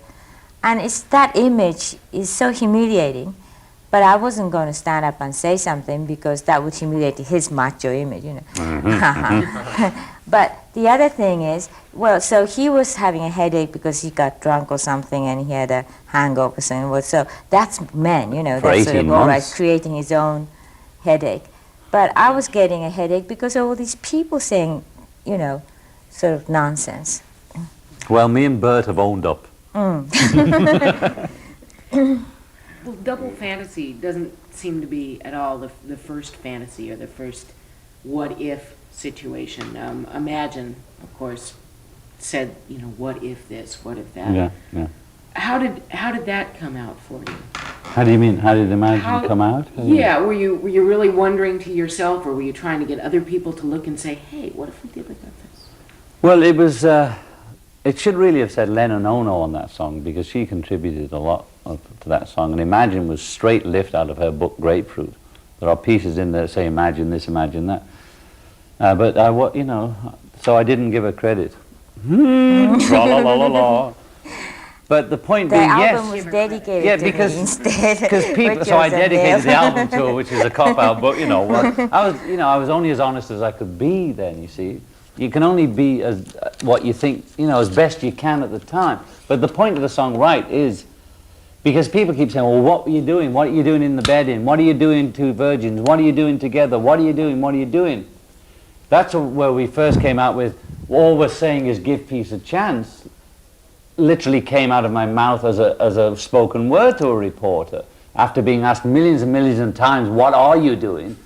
Well, all I'm saying is give peace a chance, not that I have the answer or I've got a new format for society, because I don't, and I don't believe anybody else has. Show me the plan, as Revolution said. You know, the Beatles' Revolution, my Revolution song says, show me the plan before we knock all the buildings down, you know. But give peace a chance imagine is the same thing. You hit it right in the head. It's just imagine if there were no countries. Not no places where we each had our little spot. But imagine, there was a time, you know, when you didn't have to have a passport to go from country to country. What kind of world did we create? Really, it used to be you could go around, you know. What is this game that you can't get, that somehow this is America and then just across the field is Canada, and that you have to have all kinds of papers and pictures and stamps and passports and, you know, I mean, when you think about it, it's insane. It's insane carving up the world into little patches like that. But we're all different. But will there always be the Idi Amins and the Ayatollahs and whoever that kind of make that very difficult at some point? Or will But I don't know my history well enough to know how people got on in the past, you know. But when Marco Polo went to visit the Chinese, no doubt it was risky leaving Rome and going through all those countries. Or when the Crusaders left, not as a massed army, but just as peasants getting up and trickling off across, they must have gone through blood. And of course you're going to come across maybe there's always going to be nuts, I don't know. No, But still, it's the concept of imagining no countries, imagining no religion, not imagining no God. Although you're entitled to do that too. Imagining no denominations. Separation. Imagining that we revere Jesus Christ, Mohammed, Krishna, Milarepa equally. We don't have to worship either one, that we don't have to, but imagine there's no Catholic Protestant, no Jew Christian, that we allow it all, freedom of religion for real, I mean, for real. Just imagine it. Would it be so terrible? You see, because the point is, people like George Orwell, and by the way, incidentally, he's a guy too. But I mean, all these guys have projected a very negative view of the future. And imagining a projection is a very strong magic power, you know. I mean, that's the way society was created. And so because they're setting up all these negative images, and of course that's going to create the society. So we were trying to create a more positive image, which is, of course, going to set up another kind of society. And, you know, even in all this, we always had, there's a human race dream, you know, like we always wanted to fly, so now we have planes, you know.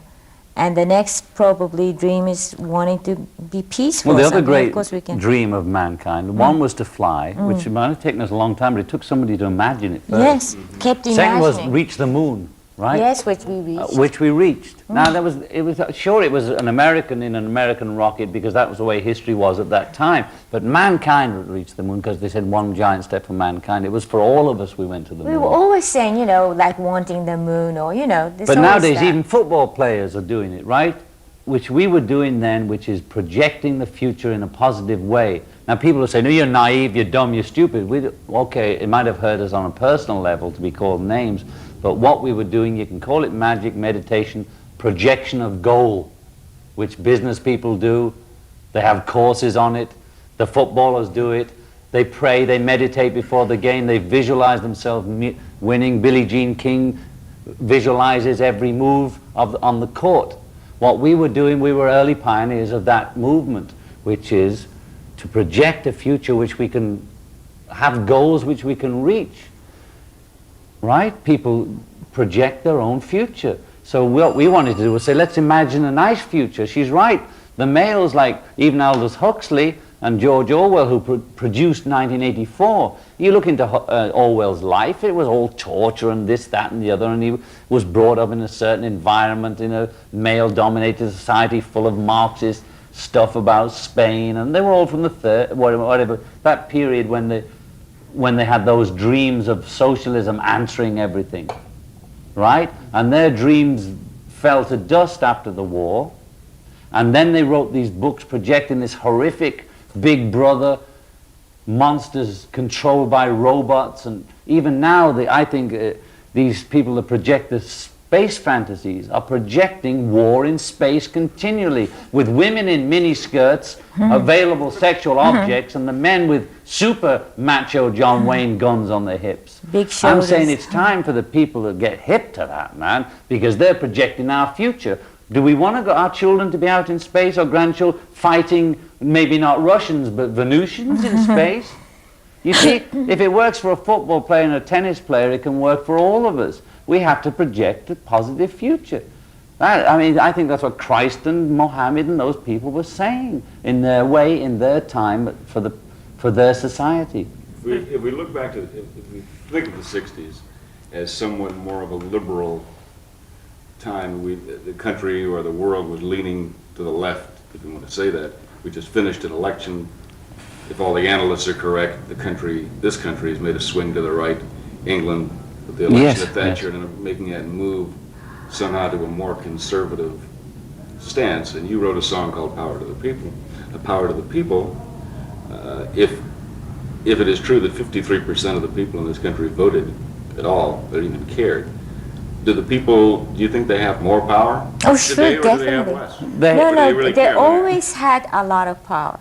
I mean, you know, people like politicians rely on the fact that the people are not thinking, you know. And if each person, all of us, would really be centered, you know, and really start thinking for ourselves, then they don't have a chance. Because we're like a really very powerful gods and goddesses, you know. You know, in retrospect, if I was trying to say that same thing again, I would say the people have the power. I don't mean power of the gun.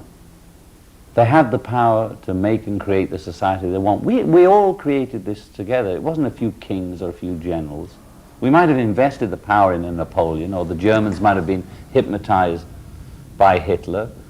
Does that make the Germans different from the rest of the human race? No way. You know, it could have happened anywhere. It just happened there at that moment in time.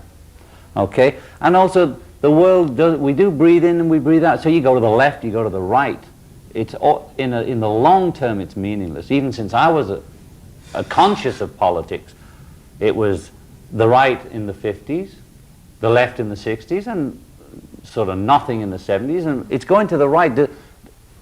If everybody's going to panic and just react to an illusionary right wing that's going to kill everybody, well, that's what you're going to get. I believe that it doesn't have to be like that just because the guy has a right wing or supposedly has a different political view than other people. Now, personally, I've never voted in my life. How do you like that? And there's a Beatles book that was handed out in the 1964 tour, a book of photographs, and on the top of it, it shows this young John Lennon in his usual big mouth way saying, no phony politician's ever going to get through to me. Well, I take the phony politician out because I don't think all politicians are phony. I don't think, I won't categorize even politicians now because I've learned a lot since I was 23. But I don't think politics is the only answer, you see. I No. think this idea that we elect these leaders and then expect them to do miracles for us. Now, Kennedy is a big dream for everybody because he didn't live to fulfill or let us down. And it's not to negate what Kennedy was and what he means to people, but the reality is, had he lived, how do you know how well he would have done at the time, right? Or how the war would have gone and how everything would have gone. So investing leaders with supernatural powers, whether they be pop stars, politicians, or movie stars, or football heroes, it don't work. It just doesn't work. Because we put them up on the pedestal and immediately we want to knock them off. So Reagan's going to go in there. All the so-called rightists are all going to be waiting for him to do what they want. And when he doesn't, because it's impossible, because the presidency is such a vast, awe-inspiring Bureaucracy, position for any man to be in, and it means a lot more than some local right-left group, that he cannot possibly fulfill the dreams of the right wing, the same way as Carter or Kennedy could never fulfill the dreams of the left wing. It is too much invested in one man, one group, and I don't believe in that. Well, that's what Toffler I says. think By the that- way, that- I mean, he says that basically it's all an outdated system. It is The an system put outdated together system. 200, Exactly. 300 years It ago. has It no... can't work no matter who. That's why I'm from the generation that doesn't vote. I will never vote for one of those people because I know none of them can ever do anything for me. But there's a grassroots movement, you know. I'm not talking about underground or radical or anything like that, but every community counts. I mean, we have to first take care of our household, our family, and our community, our city, you know. And if each person would think that way, it's going to work. But that's Instead of one the investing our points, though. energies to one person But or a government. It doesn't That's one of mean the that... points when you speak of power, and you have people, a number of people at least, if you look at polls and people that do research, that say, well, it's the oil companies and everything, it's corporate structures running our lives, and we can't do anything. We're totally powerless, so we're just kind of apathetic, we're giving up. Which seems to be, if you believe what the media tells us is taking place. I wonder, that's the question. Yeah, but No, who no, no, believes no. the media? Investing the That's media not in such taking- power Yes, is what a is this? joke as well. You know? Media is who not gave the the truth. media they are part of the power system anyway, but I'm not pointing fingers. You understand that I don't believe the media are separate from society. I don't believe politicians are separate from society. I don't believe pop stars, football players, and movie stars are separate from society. It's just that we've developed this thing for whatever reason that we think we're broken up into these fragmented pieces, countries, sexes, races. It's a joke. It's as Neanderthal as the political system. It's just, it's just like I can't say what it should be, you see, because I can only say I don't believe in that stuff, and that's Well, look, enough. in a way that we are all creating these illusions and then trusting the illusion, and media is not the truth, politician is not the truth. I mean, truth lies in us, all of us, each of us, And if we can just bring this power inside us to cope with the daily life and cope with the situation, whatever you're in, then they'll be all right. That's a very holistic approach, not Well, like, exactly. Holistic Yeah. is what we need, not just in the health field. We need it in the political field, in the global field, and stop this paranoia of 90-year-old men playing macho games with the world and possibly the galaxy. That's That's your what daddy. they're doing. You have a very powerful position, the fact that you can make statements, or you can put an album out like Double We are Fantasy fully and aware do of a our lot of power. things Yes, we're fully aware of our power, whatever that is, and we nurture it and we try to be very careful about our own life because of that, and also try to communicate and, communicate as much as we can with that power, But all of you do, in a way. So, in degrees, and then that's what you should use, and that's what it means to communicate and to tell each other, reassure each other that we are here together, I think something underlying what Yoko's been saying is that we do have a lot of power, and a lot of people just don't know how to use and don't believe enough in themselves to use that power that they have inside them. But it is changing, I must say. Look, when I say, football players are doing and businessmen are doing, I mean, the fact is, people are believing in projecting their own power, visualizing goals, visualizing positiveness, and doing these things that It's a that are different changing age. Yeah. changing the world. It all takes time. You see, I think that the bit about, you know, the 60s, we were all full of hope, and then everybody got depressed, and the 70s were terrible. That attitude that everybody has, that the 60s was therefore negated for being naive and dumb, and the 70s is really where it's at, which means, you know, putting makeup on and dancing in the disco, which was fine for the 70s. But I don't negate the 60s, I don't negate the 70s. The seeds that were planted in the 60s, and possibly they were planted generations before, but the seed that whatever happened in the 60s, the flowering of that is in the feminization of society, the meditation, the positive learning that people are doing in all walks of life.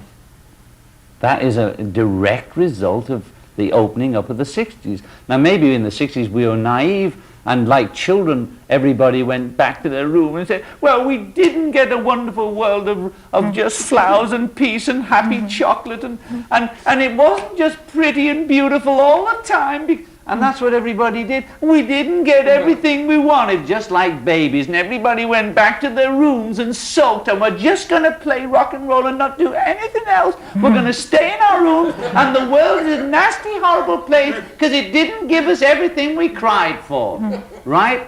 Crying for it wasn't enough. The thing the 60s did was show us the possibility and the responsibility that we all had. It wasn't the answer, it just gave us a glimpse of the possibility.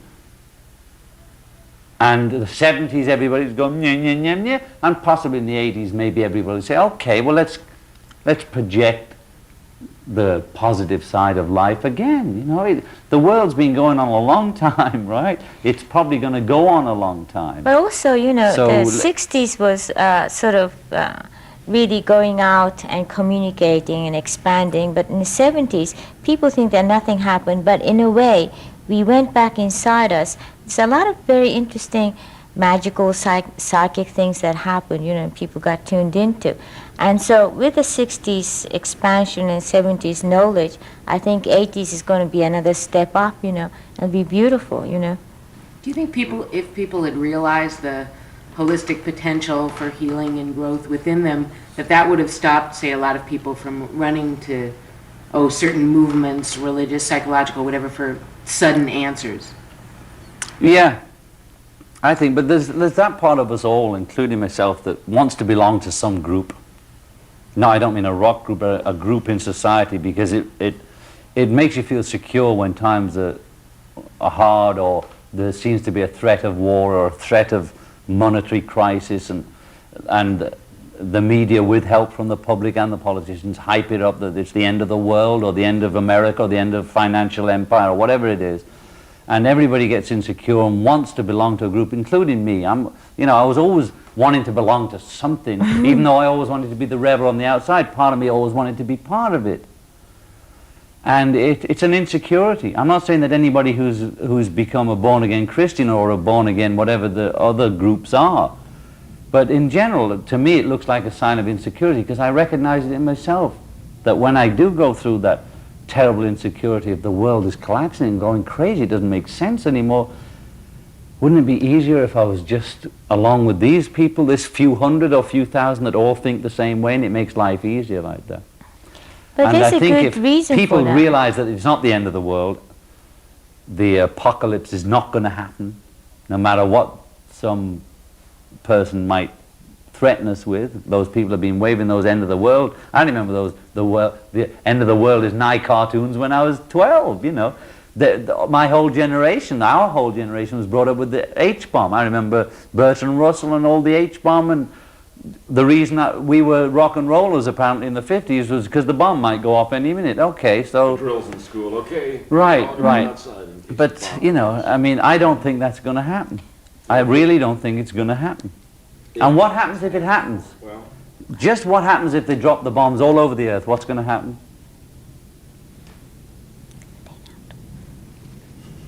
Somebody going to answer that? We're either going to live or we're going to die. If we're dead, we'll have to deal with that. If we're alive, we've got to deal with being alive. So worrying about whether Wall Street or the apocalypse is going to come in the form of the great beast is not going to do us any good day to day. You mentioned when you did this album, you were talking mainly, if the kids like it, great, but the people in the 30s and 40s, Yeah. who are really the bulk of, that we just happen to be that baby boom generation. Yeah, It's yeah. the aging of America now, we all are getting older. But if the cliche is true that supposedly we all become more conservative or mellow or whatever you want to call it as we get older. That's what our parents said. Wait till, sure you're a radical now, but wait till about 20 years or 10 years, come back and, you're going to be. Do you see that happening, or do you see that happening to yourself? I mean, listening to this album, which is obviously a little mellower and a little. Well, is it mellower than? I don't know if mellow is the word or. All you need is Soft. love, Like the or pictures of the two of you. Softer, yeah. Well, I tell you what, you Well, see, I don't you don't think have so. to atrophy because you get older, if that's the right way of saying that. You see, now the thing about when you get older, you become this. If you believe that myth, it's again the belief system of, when we were kids, 30 was death, right? The whole culture was like, right? I'm 40 now, and I feel better than before. you see, I think the whole But concept you of can what just let me is- finish. yeah. You can atrophy your ideas of life at 20 or 30 or 40. I know some kids that left school at the same time as me, who were within 6 months of getting a job were absolutely locked in. You could say conservative. They might have been conservative socialists in England. There's just as many conservatives on the left as there are on the right. It's not a matter of politics, conservative. It's a matter of things. You don't get so emotionally up and down when you're older, because when you're younger, your genes are different, your hormones are different, so it absolutely has to express different. You can become mellower without becoming rigid. I'm still open to anything. I still believe almost in anything until it's disproved. I don't have any set pattern. I don't have any set answers. I'm as open as ever, but I just maybe not so. My hormones don't work the No, same, I that's think all. Look, I think it's totally the opposite. I mean, all these menopausal men are the ones who are really violent, and they're thinking about killing 5 million people. What's mellow about that, And the thing is, young people in love, and they're tender. I mean, go back to I Want to Hold Your Hand. They're very more mellow songs. What are you talking about? And we're talking about starting over. We're talking about falling in love again to each other, And that's the most beautiful, young, fresh thing to do. Nobody in the menopausal age can do that. And you're having it totally reverse. So this conventional idea that if people are talking about love, that means that they're out of the game, And people who are talking about, I want to kick your pants or whatever, or I want to kick your pants. or something like that, or some violent song is right on youth or something. It's a totally wrong idea. The most useful thing is to be in love, to be tender, to know about sensitivity, And as you grow older, you become less sensitive. And then you start thinking about ordering around people, pushing buttons and making the atomic bomb go, So I think, your question is already wrong, I was speaking mainly, and maybe I probably didn't word it correctly, but I was speaking mainly of music in one way. Music. Oh, I see. I mean, Because, wait a if second. you mentioned AC. If you Hey, well, Yeah. listen to Kiss, Kiss, Kiss, and she's Right. 47, right? So Kiss, come kiss, on. kiss. But for people, a lot of radio people somehow have this idea that once people reach the age of 25 or 30 and they're Yeah. appealing to these formats, we can only go very mental because the people that once wanted to hear Elvis Presley and Little Richard and the Beatles rock and roll, whatever, I don't believe that, though, do you? now all of a sudden can only lay back and. If I listen to the oldies, but but only from that. if the oldies but goldies come on, it's one of my favorites. If I hear Bebop Lou, I can hear it over and over again. Every time it comes on, I switch up the thing, and I have the record still. If I hear Elvis, I heard him singing I Want You, I Need You, I Love You the other day.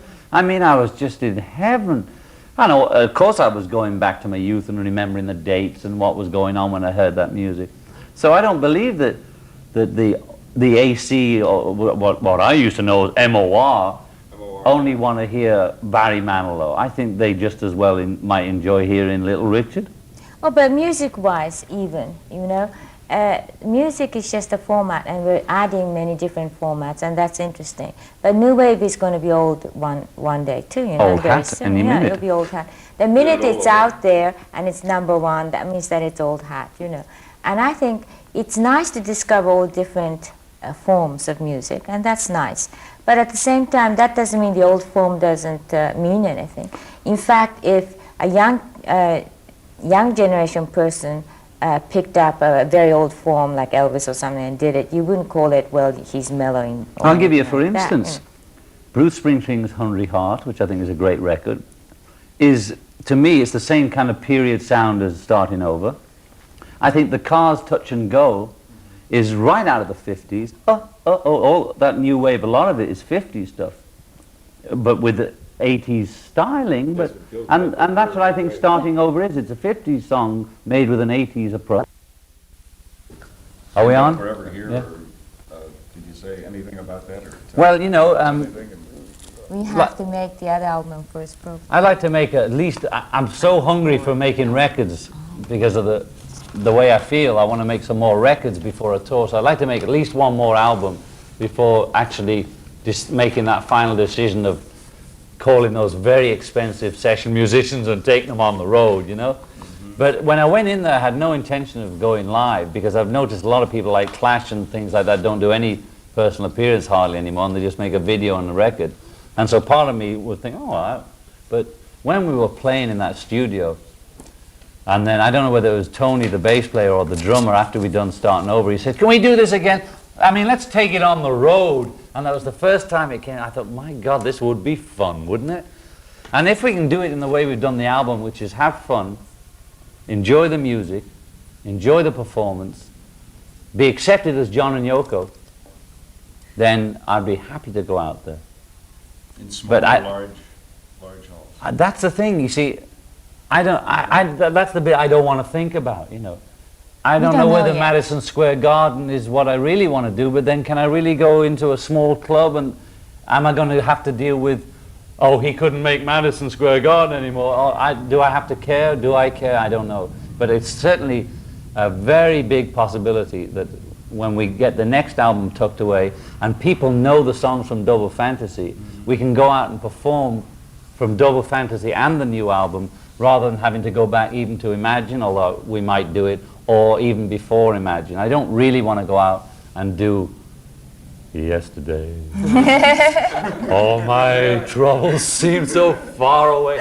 I mean, only if I particularly wanted to do an old Beatles song would I want to do it. I really don't want to get into that, you know. Great, thank Or you. this We was don't a- want to hold you up. Oh, what is that? Present from for Lauren. Oh, that's for Sholin. great. Thank you. That's Just very do it. kind. You got Okay. to work it. Okay, I'll do it. That's cute. I'd love to You're sign part it. of it. Yeah, I did the introduction. I of it. read it. On the back. Yeah, that's. Oh, wow, we love it. They make them in Godzilla. Oh, They he make loves. them a dragon. They love monsters, you know.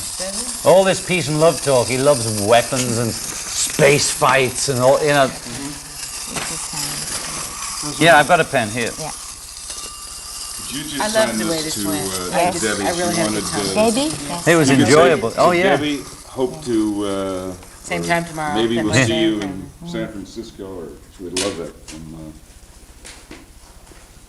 When's this going to be on or whatever? I like to listen to these. If I can, We'll if send I'm, you a copy. oh yeah, but I like it. It's never that I like to listen to it. It's like the record. I listen to the test pressing, but I don't really listen until they put it on the You want to radio. hear it on the radio? Yeah. Well, I'll call John and I'll find out exactly what stations in New York and at what time. Okay, great, because it's Plus, I'll all. send you a copy of the whole interview. I'd love to have that. Yeah, but it's not real unless it's on the radio. It's like the record. You'll hear it on either WROR or WXLR. Oh, okay. Yeah, I know both those stations. John, what is your This is no personal good. opinion Is of it? Rock Pile? Yeah, fine enough. Probably personally. Rock Pile, what's that? Nickelodeon with Dave Edmunds. Oh, I love Dave Edmunds. I love their stuff. One of my favorite all-time. About that, I mean, Maybe this will. It's great. You know, one of my favorite is his This version might of. be- let's see He what did it a it's few years ago. I Hear You Knocking. I Hear You One of the Knocking. great records of all time, man. Well, his new, I mean, his stuff now with Nickelodeon. Oh, I love their stuff. You Falling know. from the record. You have a ballpoint? Crawling from the record. Yeah, great stuff, great stuff. Here, this one. Oh no, we need a ballpoint. No, it doesn't work. Okay. A ballpoint. It has to be Yeah, ballpoint. it's a little loose there. Oh yeah, you see, you know that. I mean, that was the thing about the Beatles. They never stuck to one style. They never just did blues or just rock. We loved all music, and I still do. I mean, I couldn't get off The on. rock and roller. Yeah, but when I got that image, but when you think I did In My Life, Anna on the early things, and lots of ballady things, you know. It's the plastic. It's You just need to have that permanent marker. my image was more rocky, you know. Rock and rollers with. But if you look down those Let's just Beatle do tracks, those I'm then. right there with all Sorry. the sentimental, just the same as Paul or anybody doesn't else. I work. love that music just as much. Oh, where's she signed? I don't see it. This to you? Who's the poster for? Ron. Oh, it's not. I don't think ink is going to work. No, this is. Wait a minute. Let's see if it's. Oh, well, look, I don't. Maybe you're gonna have to spray it or something. That's why they never make album covers that you can write on either. I'll go over it in ballpoint as well, and then between the two, you'll have the impression, and then you can. Yoko, I'm doing it here right now. Oh, I don't. Why won't it write? Maybe we should do it on a bit of paper, and then you can just sort of stick it on or something. I'll go over it like that, you see, and then. Yes. Do you have the car waiting? Or you bring Right. it That's good. That's Some combination of that. Yoko? right away? Yeah, that's always the hard thing about signing things, because they won't write on these things. Thank you, it does mean a lot. Oh, it's a pleasure. I'm a fan of people too, you know. I like people to sign their books when they give them to me and all that. Those are my Well, when I boys. come out with my book. Yeah. Oh, let's see. Another graphic. Great. Who's the Santa